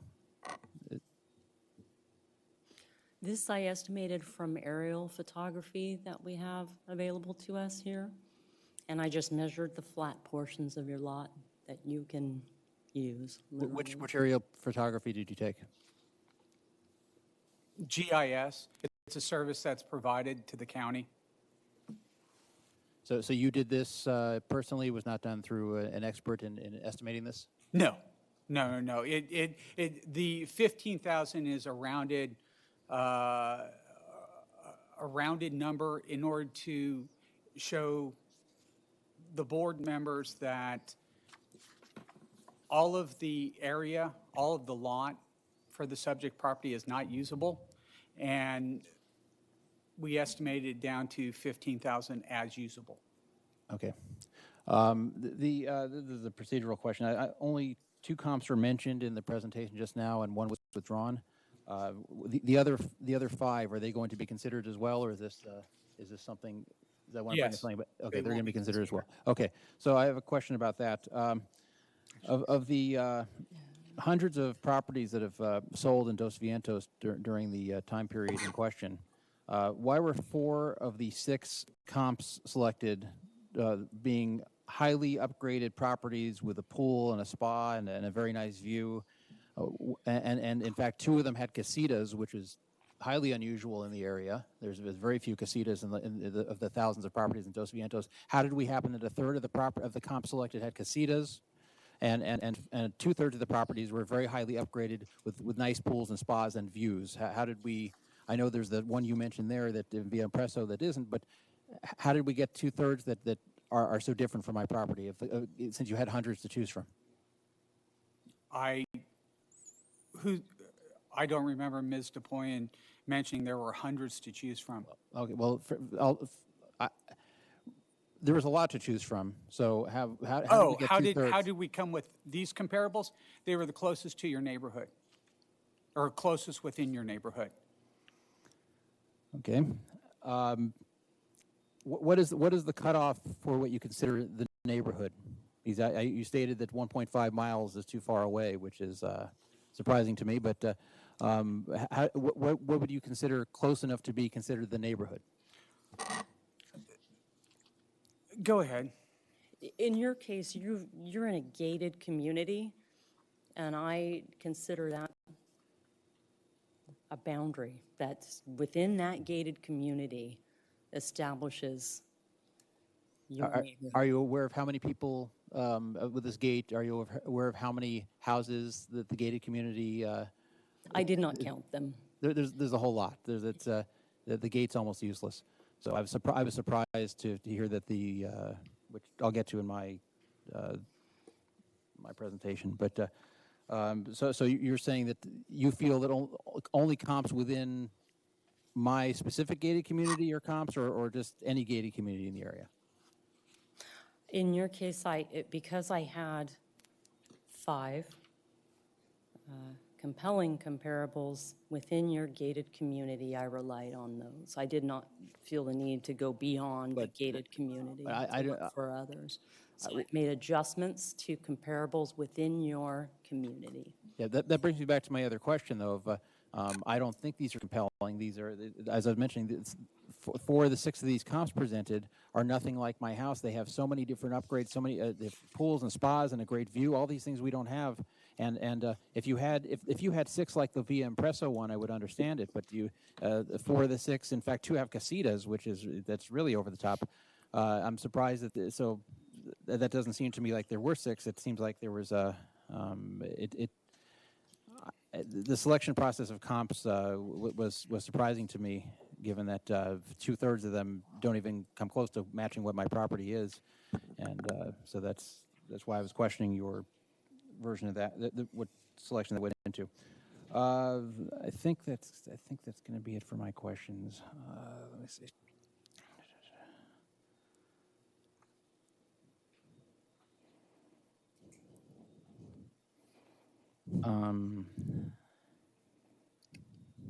If I want to address some things that are said, that were said here in the presentation, do I do that during my statement, or do I do it in the questions here? I just want to make statements during kind of rebuttals. Right now is the time for you to ask questions of their presentation. So closing arguments would be coming last. So like a final statement would be last. But right now you can ask questions of what they presented. Right. Okay. Let's see if I have anything else here.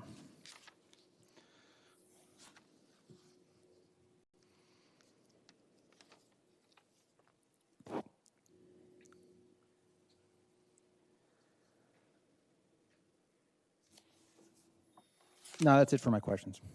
Okay. Any questions from the board of the assessor's presentation? No. I have a couple. So, okay, we got rid of comp 3, right? We struck comp 3. Okay. Which was a model match. So the lowest adjusted sale, which effectively brings our range up. Okay. And then we have 6 left, right? Or did we strike another one? So there's 6 left. 5 comps. 5 left. No, we have 6 left. Okay. There was the straggler on page. On the last page, yeah. Page 5, yeah. Okay. I just want to make sure we got a count of what we have left. And then some of these are in good and some are in excellent condition. How did you arrive at the adjustments, and what did you base it on?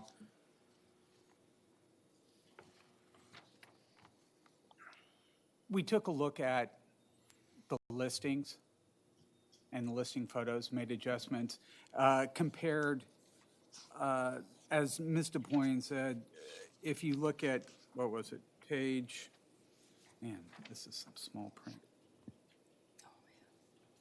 Page 9, back in 2005, I believe that's when the listing was. This gives you a rough idea of what the subject looks like. You see the large island, you'll see the cabinetry, and yes, if you look at the comparable properties, many have large island. As she pointed out, it's the original cabinetry. If it looked as if it was something really special, then she made an adjustment, and she might take off 5%, 10% based on the respective photos. Okay.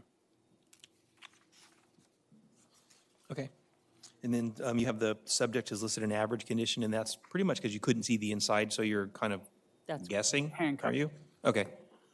And if the subject is nicer than you're assuming, your evaluation would be low? If the subject is nicer than the adjustment. You were assuming, not about the Yes. comps. Forget about the comps. If the subject is nicer than you were assuming, then your evaluation is low? Oh, now I understand from where your Yeah. question, yes. It was that simple, Being yes. Okay. conservative. Yeah. Okay. And then all the comps there from the subject's own gated neighborhood, right? Yes. Did you find any, because there's a couple gated neighborhoods in here, maybe a couple. The one was way down on the south side off of Lynn, which is, they're kind of different. I've been in both of them. Did you find anything in a gated that's closer to the subject? Is there one closer? I'm sorry, do you mean? I'm sorry. I'm thinking while I'm asking questions. Yeah, no, that's all right. We looked at this district, this neighborhood, and selected these comps because they were the closest to the Okay. subject. I guess what I was asking, did you find another gated area closer to the subject than the ones at 1.3 miles away that you kind of mentioned but didn't use?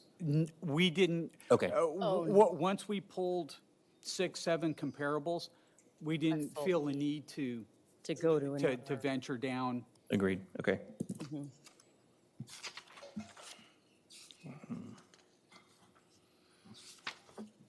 I have no further questions. None. Okay. Now it is your turn to present your side. Okay.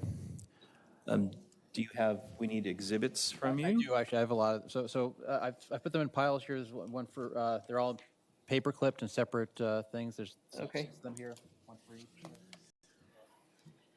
So.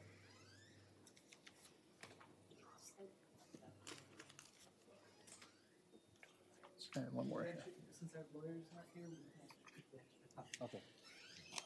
Okay. So we have, let's mark this first one with the business card that says 947 via Barron, applicant's Exhibit 1.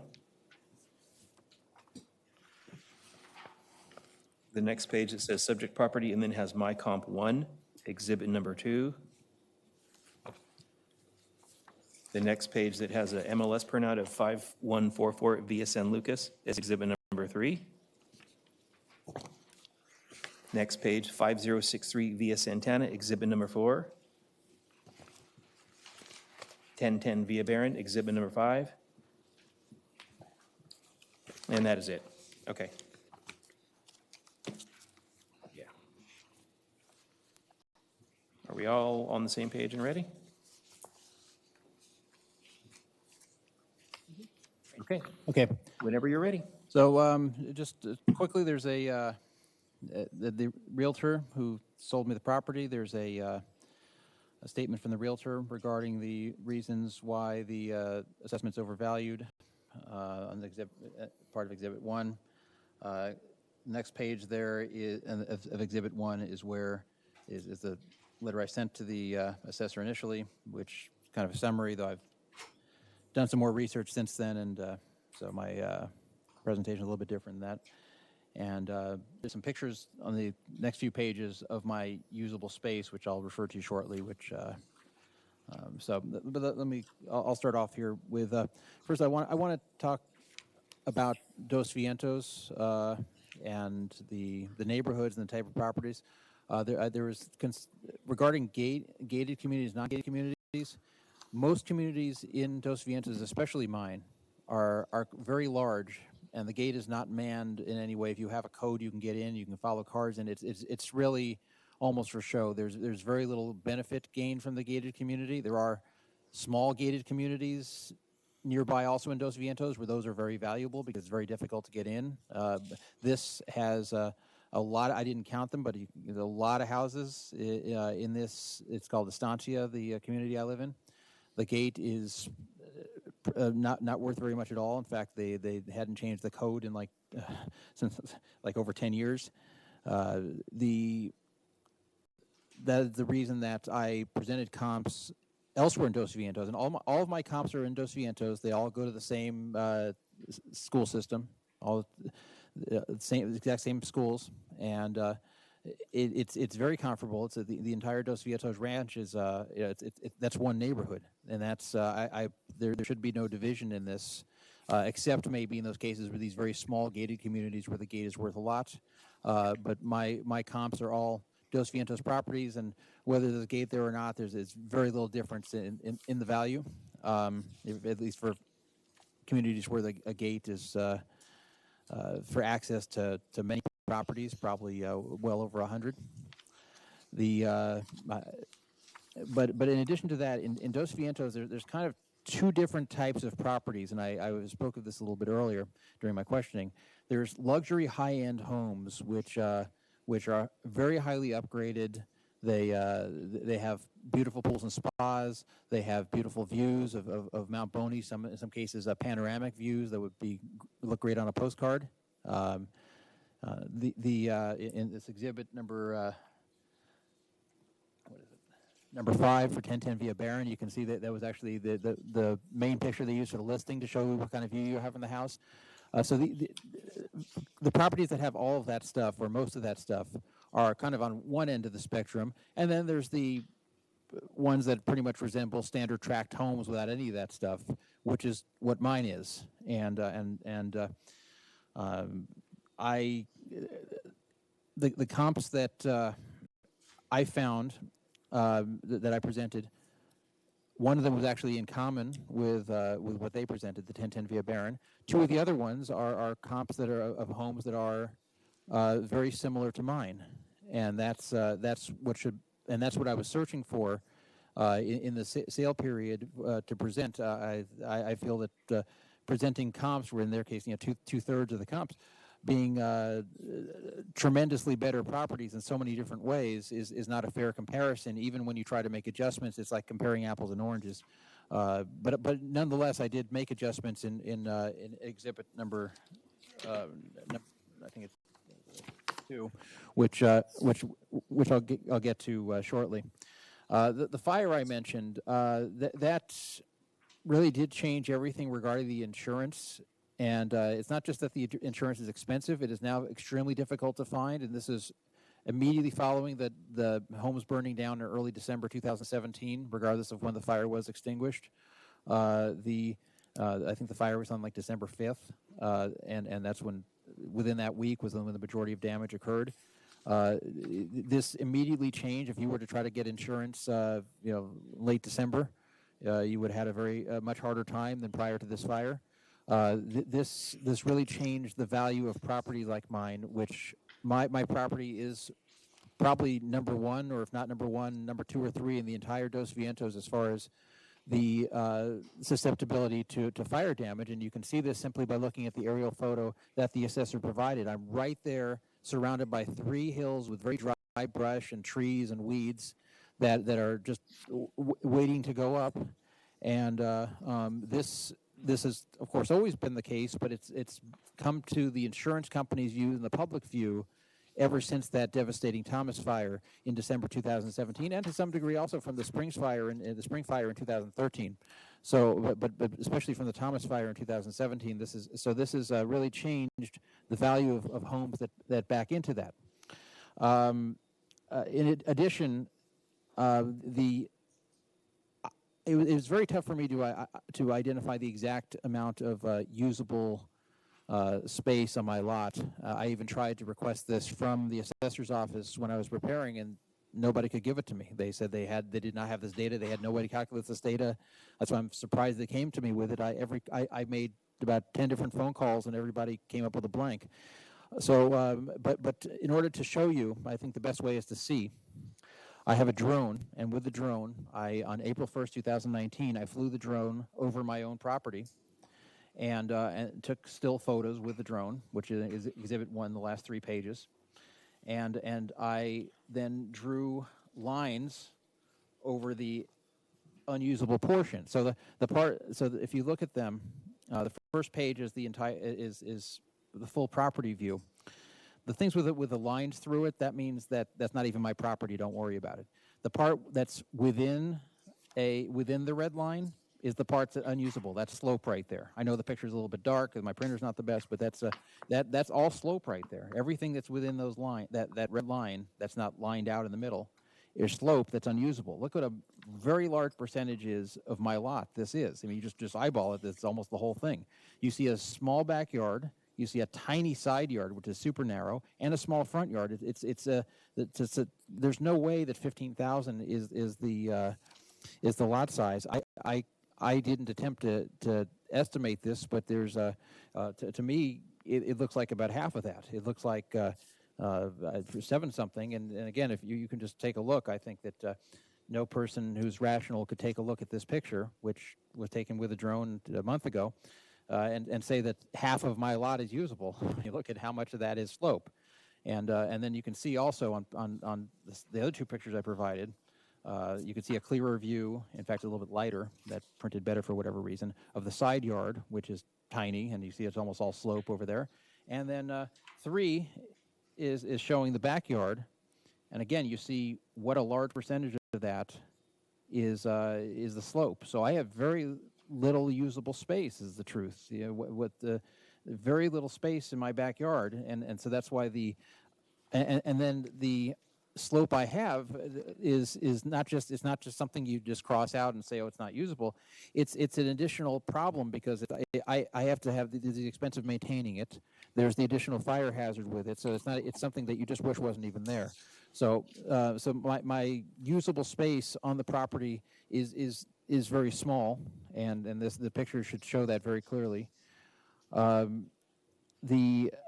can't find any of the other comps that has such a small amount of usable space. You know, if you just cut out all the unusable space in all the different comps, you won't find any as small usable space as mine.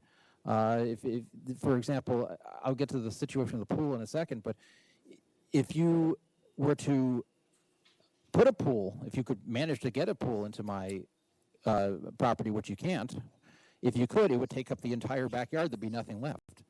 Where the other comps, you can see that the ones that have pools, they have plenty of space there, and even the ones that don't, if they had a pool, there'd be space. But speaking of the pool, I actually did, shortly after moving in, say, you know, I'd like a pool here, so let me go get one.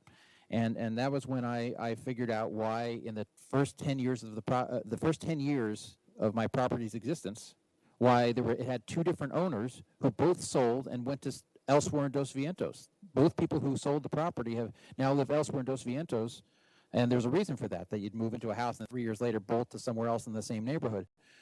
Because a big reason, and I didn't find this out till I owned the property, was that the pool is, not only is there no pool, but to put one in is basically impossible because of the slopes completely surrounding the property, which again you can take a look at on my pictures that I provided in Exhibit 1. The slopes are completely surrounding the property, and pretty much every property in the area, and any pool guy will tell you this, any property in this Dos Vientos area, very high chance that there will need to be excavation of rock required. So I was told, don't even bother because we're going to have to, if you start it, there's a very high chance it's going to be rock, because we run into rock in just about every home we're doing in this area, and we can't get the excavator in. It's going to, and to do it, I said, well, is there any way to do it? They said you wouldn't want to. The cost of this is it would be prohibitively expensive, or just wouldn't even be possible. But this is just something. Every pool guy I went to said you're not going to be able to get a pool in this place. It's just not. The hills are blocking. There's no way to get the excavator in. So not only don't I have a pool, I can't have a pool, which is a big detriment to the value of this property. I don't even have the option to have one, which just about every other property in Dos Vientos does. I have a unique situation being surrounded by hills in every direction, steep hills in every direction that there's nothing you can do about, which are a fire hazard and prevent me from bringing in a pool. And that is the reason why I'm the third owner as of 2010, when the property was I think first sold in late 1999, and the other two owners are still living in Dos Vientos. The comps I have, if you could look at Exhibit 2, the comps I have, they're all within Dos Vientos, as even the assessor has conceded. They're all within 1.5 miles of my house. I understand when people present comps 10 miles away or in a completely different type of neighborhood, or neighborhood with different crime or different schools, that's not comparable, and that shouldn't be considered. These are all considered part of the of Dos Vientos Ranch. They all go to the exact same schools, which is a highly rated school system. They all go to the exact same schools. The only difference with two of the three of them is lack of a gate, which, as I mentioned, the gate's basically useless. But if you take a look at comps number 1 and number 3, which are on page 1 and 3 of Exhibit 2, and then I also have the listing printed out in Exhibits 3 and 4. So we'll start with the comp. My first comp, 5144 via San Lucas, which is so that one, it sold for $1 million. It has a view. They even put this in the listing, View Mountains. It says, I even highlighted that. They are not backing into a hill that's a fire hazard. They are not. It's not. They have a much less fire hazard than I do. And they have the same number of bedrooms, same 5 bedrooms I do, and the size is similar. They're a few hundred square feet smaller, but it's not like comparing 1,200 and 1,500 square feet. 4,000, 4,300. That's pretty much the same thing.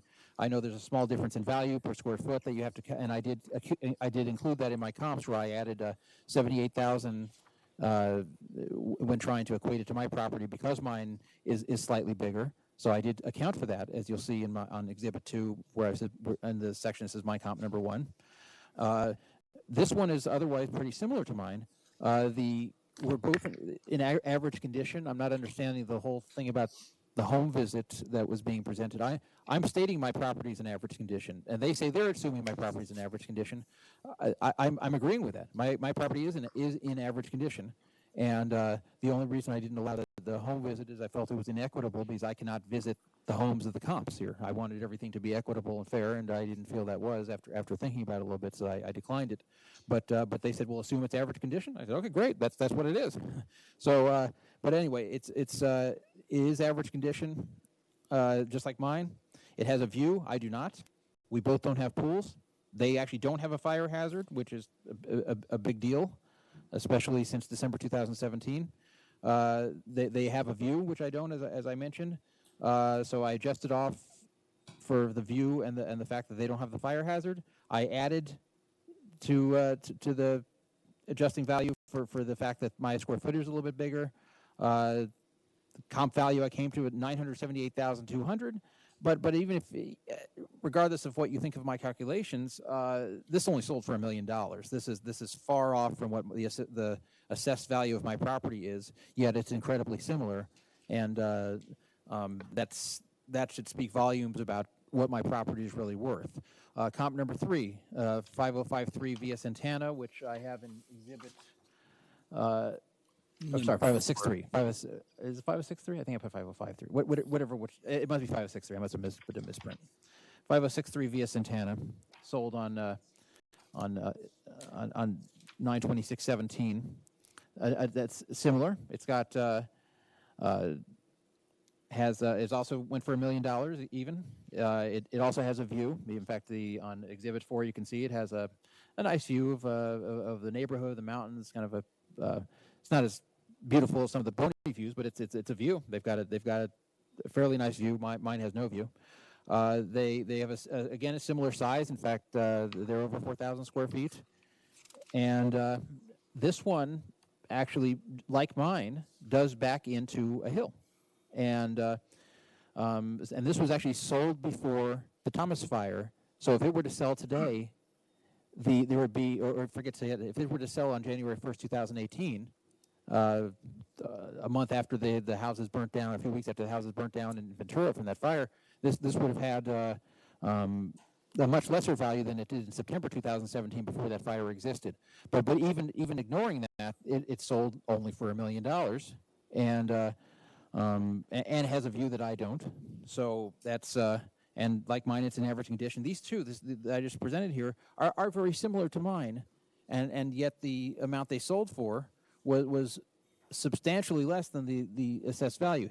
Comp number 3 is actually in common with, which is Exhibit 5 here, is actually in common with the assessor's comps. This is one of our one and only common comp we submitted. This one, if you look at it, though, there's some interesting things to see. The assessed value, according to the assessor's office for my property, is $1,329,496. This property, which is on the same street as mine, sold for $1.4 million, which is not that much more than what the assessed value is for my home. However, there are some tremendous differences between them. Now, first of all, they have the exact same number of bedrooms, exact same number of bathrooms. The square footage, again, very close, within 300, or slightly more than 300 square feet different out of 4,023 versus 4,355, and pretty much negligible. But I did account for that anyway. But the view, a panoramic mountain view that would look great on a postcard. If you send someone a postcard with this view, they'd say, "You live in a beautiful place. Where is this? Where can I visit?" This is that was the main picture they used when they listed it. That's how nice their view is, and you can see that in Exhibit 5. The condition is very nice. The assessors have downplayed this, but if you in the listing, there are some very, very nice pictures with high-end appliances, with a lot of upgrades throughout the house. On the multiple listing, there were I didn't want to print out 70 pictures, but there were like 70 pictures of a lot of beautiful upgrades throughout. I did print out a picture, which you can find in Exhibit 5, of the. There's a picture of the kitchen. You can also find a picture of the pool and spa with the view, which unfortunately I don't know why they take a picture with it when it's hazy. You can't see the mountains as well, but you see the front picture of what the mountains really look like from there. But you can see a beautiful high-end pool and spa they have. I don't have any of these things. I don't have this view. I don't have any view. I don't have a pool. I don't have a spa. I don't have any upgrades. And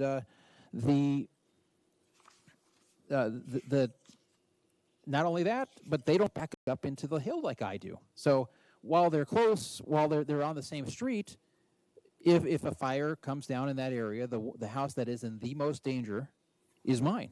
It's very clear. So on top of all that, they even have a lesser fire danger. But if you look at so many different advantages this house has, it's sold $1.4 million. So it's close to the assessed value, and this is one of the comps they submitted.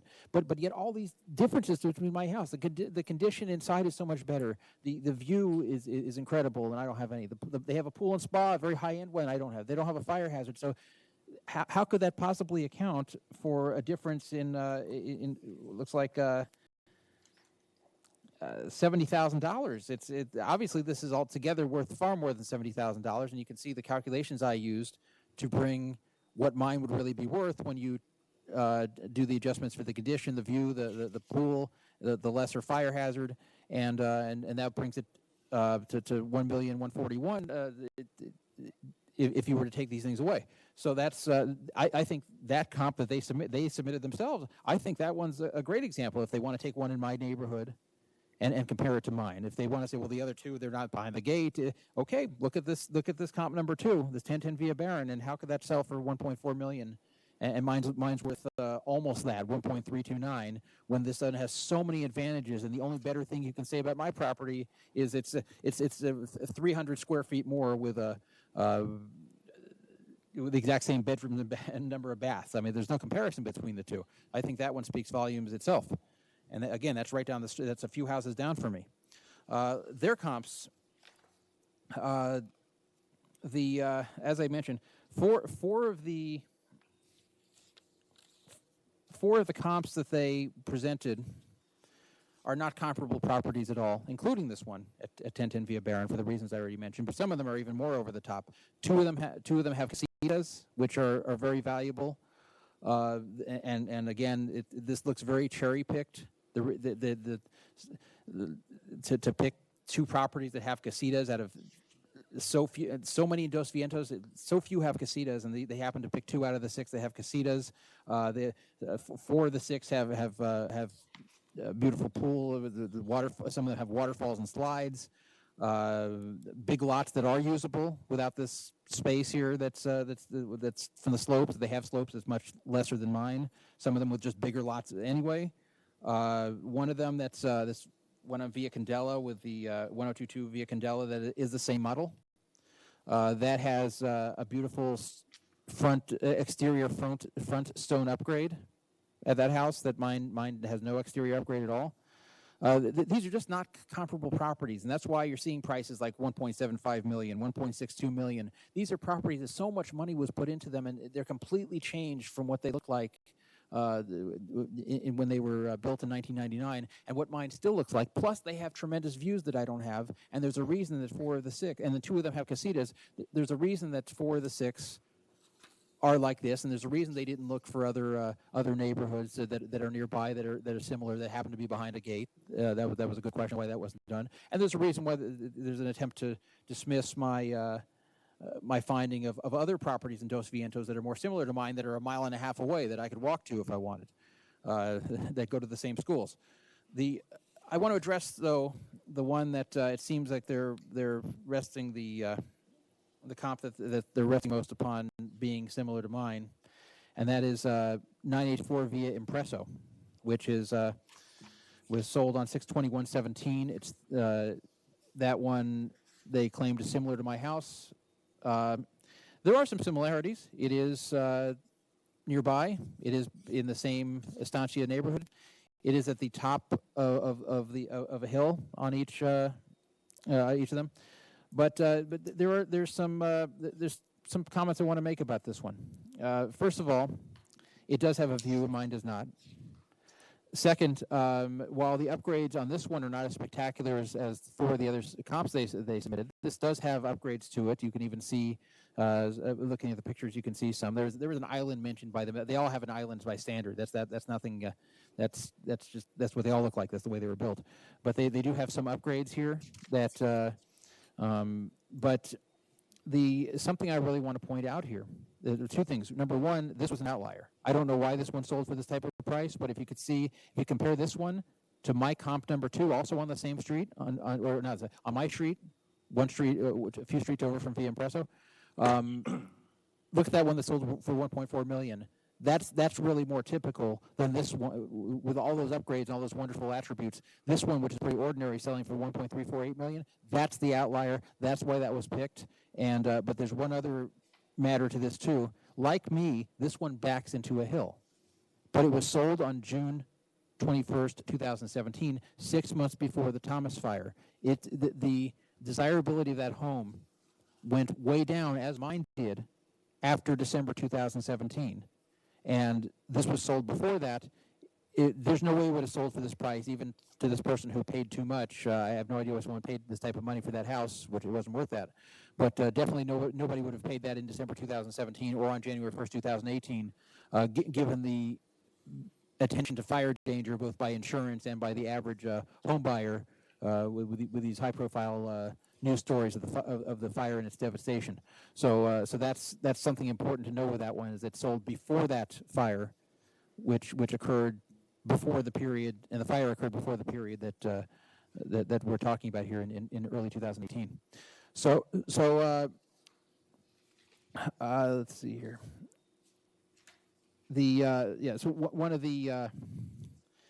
their comp, the one at 1125 via Hispano, that's let's see here. That one, so they let me see here. Sorry, their comp. Their comp number 5 via Hispano, for example, that has a flat cul-de-sac street where being on a flat street has an advantage. Kids can play there. It's people, something people like. Mine's on a steep hill. That's they have they're away from the fire hazard there much more than I am. They have a view and I don't. And I should mention, most houses in Dos Vientos, especially in my neighborhood, have some kind of view. I'm one of the few that happens to be positioned where I don't, partially the way the angle of the house is, and part of it is those hills surrounding me. It's unique having 3 hills surrounding you and blocking everything. You can't see anything. So in short, if you take a look, 4 of the 6 comps, it's like apples and oranges. The houses are so superior. They have so many upgrades. They have pools. They have spas. They have views. Some of them don't have the fire hazards. 2 of them have casitas. One of them has an extensive solar heating system with a subterranean wine cave.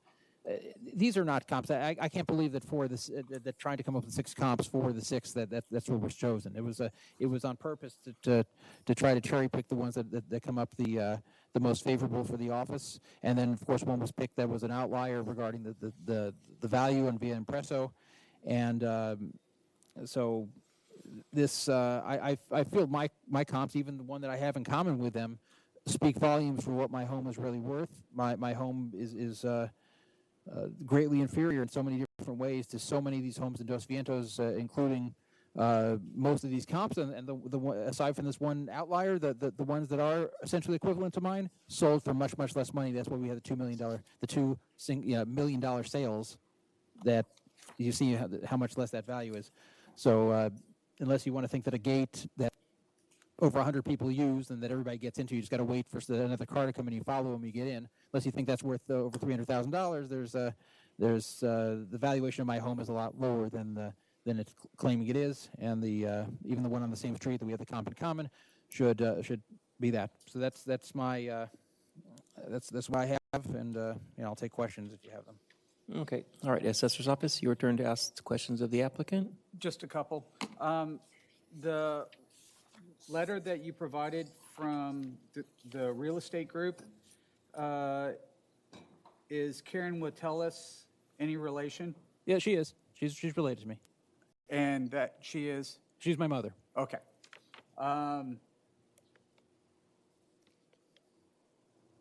You stated that your house is average, no upgrades, no, just bare bone minimum. Yeah. Okay. And the reason why you didn't allow the assessor to come in and take a look at your house is because you didn't feel it was to your advantage because you couldn't see the other comparables. That's correct. Okay. But you had access, obviously, to the MLS, so you could have seen the photos. I can see photos, but there's a big difference between seeing photos and that are provided by other people and ones that I would like to see. So that's it's just not equivalent. And that was obviously when the assessor visits my home, it's very likely to me that they're coming to visit to find reasons to justify their assessment. And I think this needs to be equitable. If I could come into the other ones, then I would have allowed it. But I just didn't feel it was equitable. And if you want to state that you agree with me that my assessment's too high, aside from the fact that I'm not letting anybody in, that's. But that doesn't even sound like that's what you're saying. It seems like it was just it was a simple yes or no question that you didn't want to. You didn't agree to allow the assessor in because you couldn't visit the other comparables. That's correct. My point was, or where I was going with it, you could see the photos, and today you could have presented photos of similar framing of the kitchen and the island and the bathroom and the backyard and everything else. I could have, and if I could go back in time, I would. I didn't even think of that. But your office did not request this. If you had requested this, I would have said sure and sent them over. There was a request to come for a visit. I said no, and then they said, okay, well, we based on this, we're denying your request for a lower appraisal. That was it. If it was, can you please send us photos? I would have said sure. I didn't think of it. That's the honest truth. Okay, no further questions. Okay, any questions from the board? Just a quick question, if you would, in the assessor's handout, on their page 9. Yeah. It says 974 via Barron. Yeah. And in the remarks, it says huge grassy yard with view of Mount Boney. Is that incorrect? It's totally incorrect. I don't. I'm not even aware of this listing. I know there was actually a listing that was done for my house, oddly, after I bought it, which must have been done by the realtor on the other side to do comps. I don't know who did it, but there was a. The only listing I could find for my house was one that was done after I purchased it. They're claiming this is from 2005. I have no way to verify whether this was or wasn't, but even if this was, this is not true. There's simply no view. I don't even believe the assessor is claiming there's a view. But there is. I was just asking on that verbiage. Okay, I'm just clarifying. There isn't a view, and someone may have been exaggerating in their listing to try to sell it. But I think it's agreed that there isn't one. And as far as the yard, you can see, I provided pictures of my yard from April 1st, 2019, taken with a drone. So that's a pretty clear picture of what the yard looks like currently.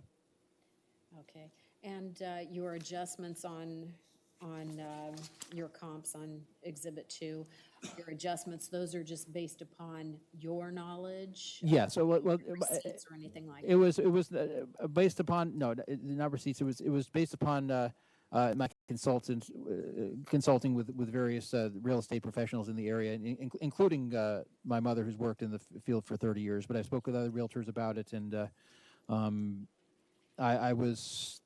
that's to the best of your knowledge. Yeah, to the best of my knowledge, that's what the different values were, and again, I urge the board to look at that 1010 via Barron, which they gave us a comp as well, and see the tremendous difference between their property and mine, and how close it is, how close the assessed value is to the one it actually sold at. Okay. Anything else? Okay. Your comp 1, what, 5144 via San Lucas? Yes. That closed on February 10th of 2018. That's after the date of valuation. Is that allowed, the assessor's office? I'm sorry, the February of 18? February 10th of 18. Yes, it is, You can allow because it's within the 90 days. 90 days, okay. And that sale is not in a gated community, and you don't have an adjustment for it not having a gate. That's correct. I didn't, to show you how little the gate matters, I didn't even think of this when putting this all together. I didn't even, like you see, I made an adjustment for the square footage difference. I didn't even think of the gate. It's not like the gate here is so useless to these large communities. If you think of just with common sense, if you think about it, how useful is a gate where over 100 people live there and constantly people going in and out? It's not very useful. So while I agree there'd probably be some small adjustment that would be warranted, if you look at, there's a tremendous difference. It went for $1 million. The tremendous difference between the price that comp 1 and 3 went, my comp 1 and 3 went, compared to the price my house is assessed at, despite a lot of similarities. They're very similar properties, aside from a small size difference.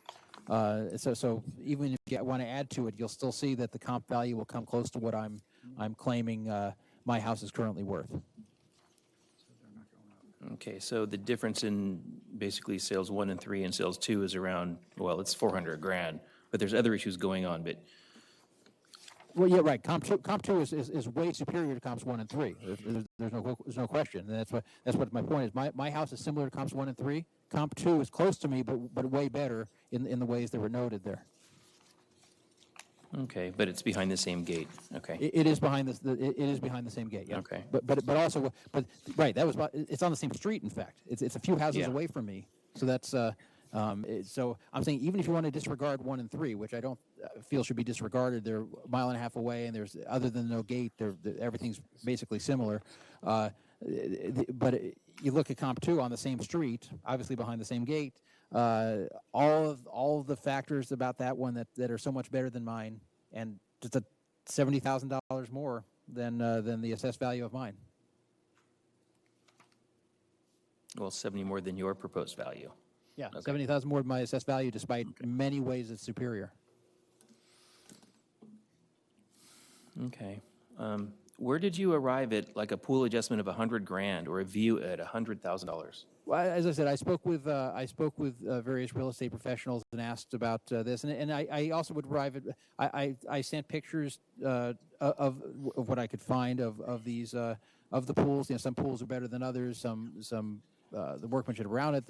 There's different pools. There's the bottom end square pool but then that's it. And then there's the beautiful thing they make it look like a water park, and then stuff in between. So there was that. There's the the view. It's based upon how nice the view is. Like for example, the 5063 via Santana. That one it has a view. It's got a fairly nice view, but not spectacular. The 1010 via Barron. That's a spectacular view that they use as the main picture of their listing. So that's so you've got to. There's no way to put an exact number on those, but you've got to come up with a figure that is correct. And I consulted with some real estate professionals regarding that for each of these properties, and came up with these numbers. Okay. So you feel that comps outside the gate and upwards of a mile and a half away are maybe better indicators than homes within your gated project? By themselves, that statement alone, no. But I say a similar home. That's unless I misheard you, a similar home to mine. That doesn't have a pool. That doesn't have upgrades. That one like that doesn't have a spectacular view. Either those are more similar to mine than one that's a few houses down that has a pool and spa, has a beautiful view, has a lot of upgrades in them. Just because it happens to be on the same street, honestly the ones that are closer, just even if you just brought people over to one house and then the other, they'd say the ones that are most closer to mine are the ones that are a mile and a half away that don't have the upgrades and don't have all these additional things that make the house especially nice. But as I said, I am submitting a comp also on my own street, the 1010 via Barron, and that one I think also speaks very well. I've kind of two separate things. I have one that's sold above my house's appraised price at 1.4, comp number 2, which I'm showing so many different ways it's superior, and yet it sold for only $70,000 above my appraised value. And then I have comps 1 and 3, which sold for only $1 million, which is more than $300,000 below my appraised value, but yet are very similar to mine, and in fact even have some view while I do not. And one of them doesn't even have the fire danger that I do. Okay. And then you stated that your mom was a realtor? She is. She's been a realtor since the 1970s. Okay. And did she represent you when you bought your house? She did. Okay. And does she have, I noticed she's from Torrance. Is there a lot of experience in Dos Vientos Ranch? No, she did not.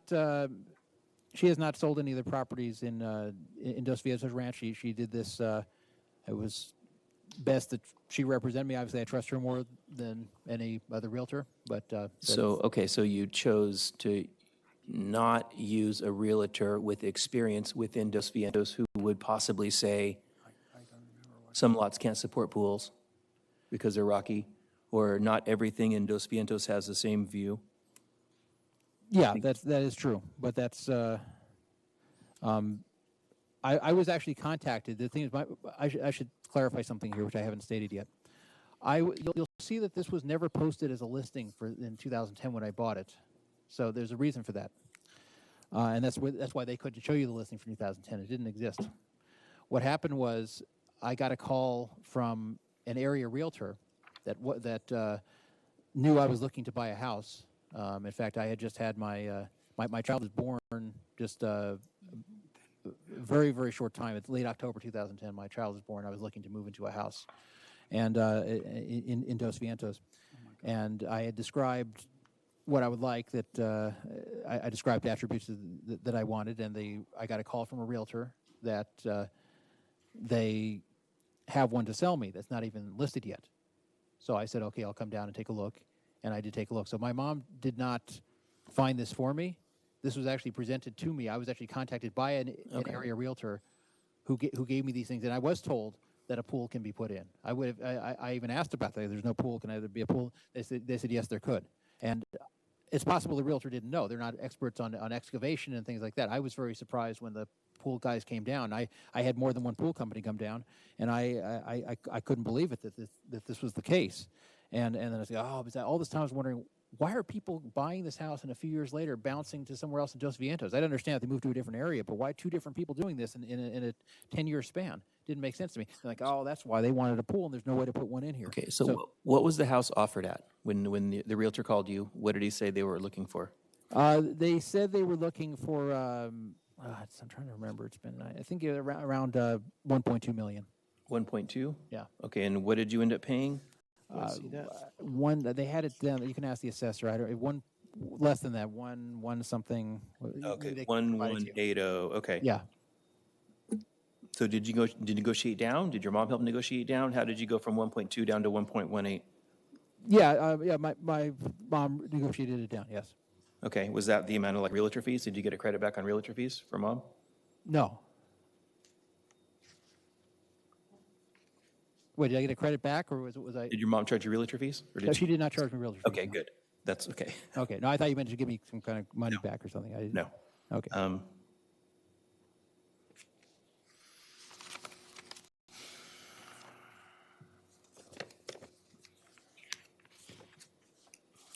I have no further questions. Anyone else have any questions? Okay. Go ahead.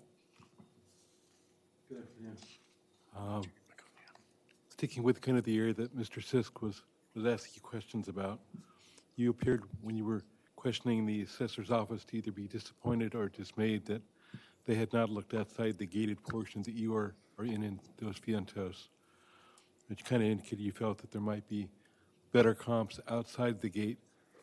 Is there a reason why you haven't brought those comps with lower market values or better comps here with you today? Yes. As I mentioned earlier, I didn't even consider the gate. The gate is so inconsequential to me, as any resident there would tell you. No one's going to say, "I'm so glad I live behind this gate with 100 people that's constantly opening." So I didn't even think of that. And so I was trying to come up with 3 comps, and so I looked up various comps in the area, and I came up with 2, which I thought were. I thought a mile and a half away in Dos Vientos, going to the same school.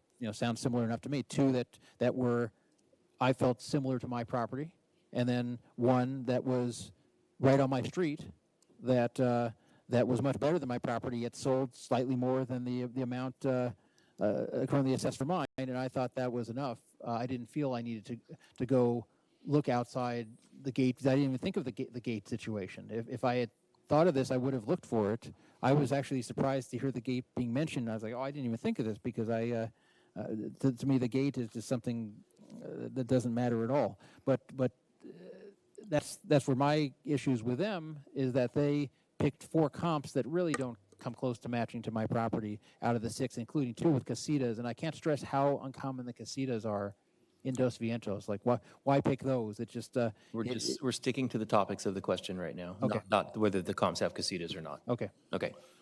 And the other question I have for you, sir, is you've a major portion of your testimony and argument has been that the slope and the fire danger that it poses and what having the effect that it has on you being able to put in a pool and such. Do you have any evidence of what adjustment you think is appropriate for that fire hazard danger and the slope issue?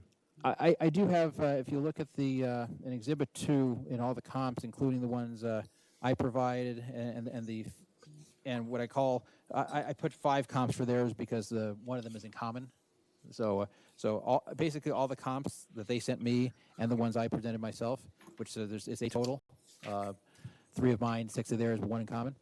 Some of them I listed a non-fire hazard lot adjustment, and it would depend upon where the property was. So if it's one that's the same as where mine is, basically backing into a hill, there's no adjustment because it's the same situation as mine.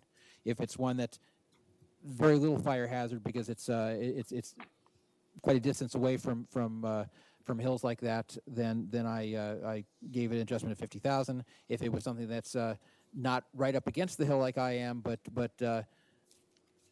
within a distance of one where if there were a major fire where the entire neighborhood starts burning and then it would get to that one, then I cut that in half and put it at $25,000. So you'll see some are 50, some are 25, some are 0, depending upon where their locations are.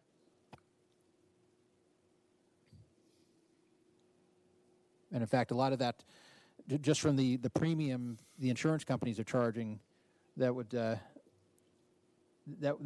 within not too long of a time, that difference would be eaten up. My premiums are much higher, and any day, the few remaining companies that haven't given up on the area can drop out at any time. And this all, as I said, this all changed after December 2017 from the Thomas Fire.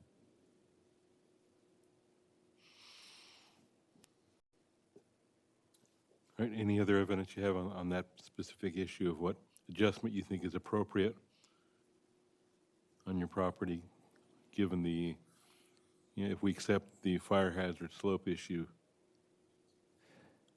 Yes, I would say about $50,000 is the appropriate adjustment, in my opinion.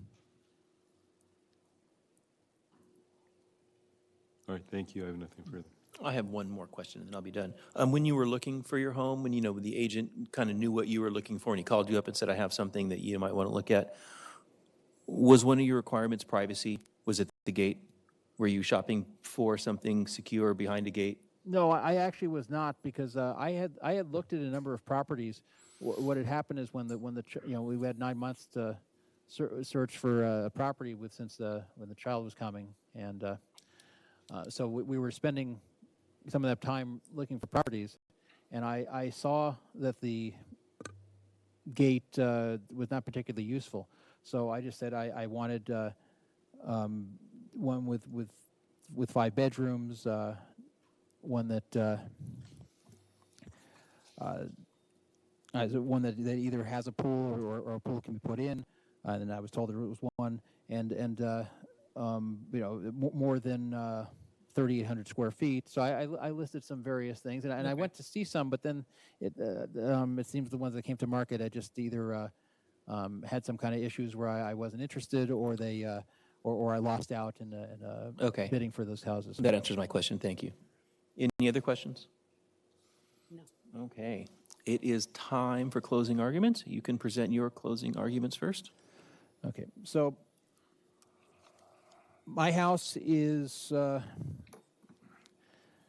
pretty much the same as it was when it was built in 1999. There has not been upgrades. Not only is there no pool, there can't be a pool. I'm one of the few properties that is surrounded by 3 steep hills that greatly have reduced my my lot size to where it becomes a very small usable lot, or very small usable space in the lot. The lot that's listed in the assessor's rolls is very misleading for that reason, as the pictures on Exhibit 1 will show. These hills, the hill I back into is a tremendous fire hazard, which has become a huge detriment to the property, especially since December 2017, when insurance companies and prospective buyers are aware of this danger. I've presented 3 comps that are within the proper period. 2 of them are ones similar to my home, yet still have a superior view, and sold for much less. That even if you were to account for the lack of gate, it's still a very similar neighborhood. Basically identical crime stats, basically identical prestige, identical excellent school system.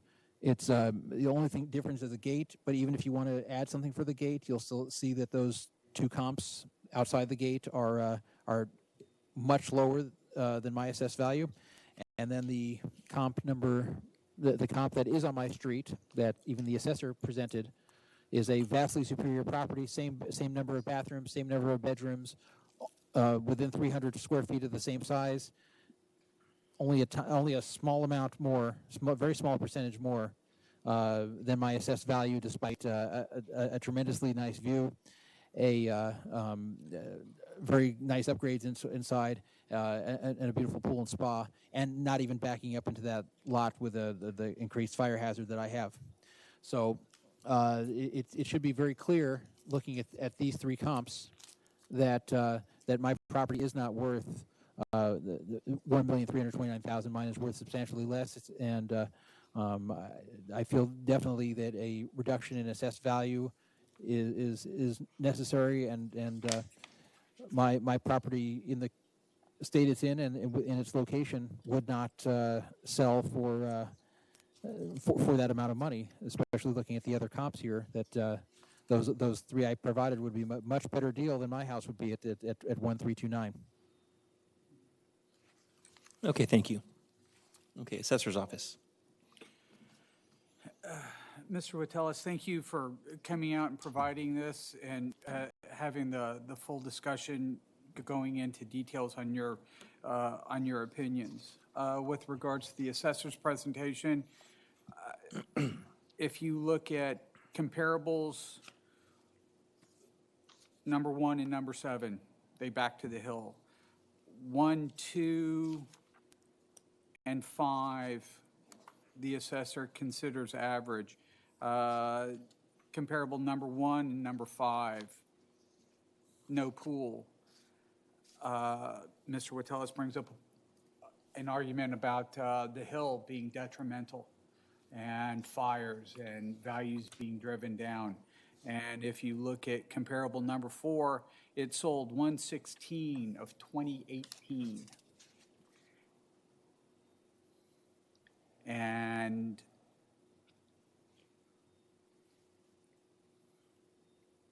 I think that's a pretty good indicator that even with everything that may be hanging over cloud-wise with any insurance issues that he's brought up,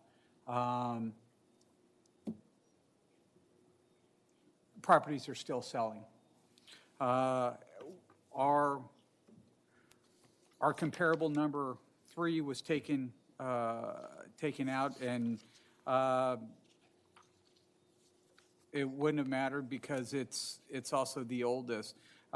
We run anywhere from June of 2017 to early 18, and everything is within, well within a mile of the subject property. We feel our comparables will stand to any scrutiny, and we ask the board sustain the factor base year value that is on the books. Thank you. Okay, thank you. We're going to take the evidence and deliberate behind closed doors. We'll inform Brandon of our answer in a little while, and then Brandon will probably reach out tomorrow to inform you of our decision.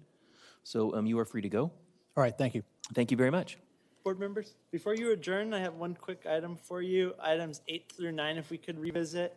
And I apologize, the reason we're doing this is the county auditor's office is only going to be issuing tax refunds on reductions you approve until next week, and then they're taking a refund hiatus for a few months. So we're squeezing in as many as we can. Okay. For items 8 and 9, we received a stipulation this afternoon. It's been handed to your board for review and reviewed by county council. So just like the other one today, recommended action is that you vacate the decision to continue to June 24th, 2019, and approve the stipulation agreements that I've passed out to you. So moved. I second. All right, and please vote. One more vote on that. Thank you.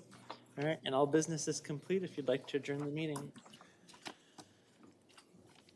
Got too much stuff here. Hold on. All right. Meeting adjourned. It is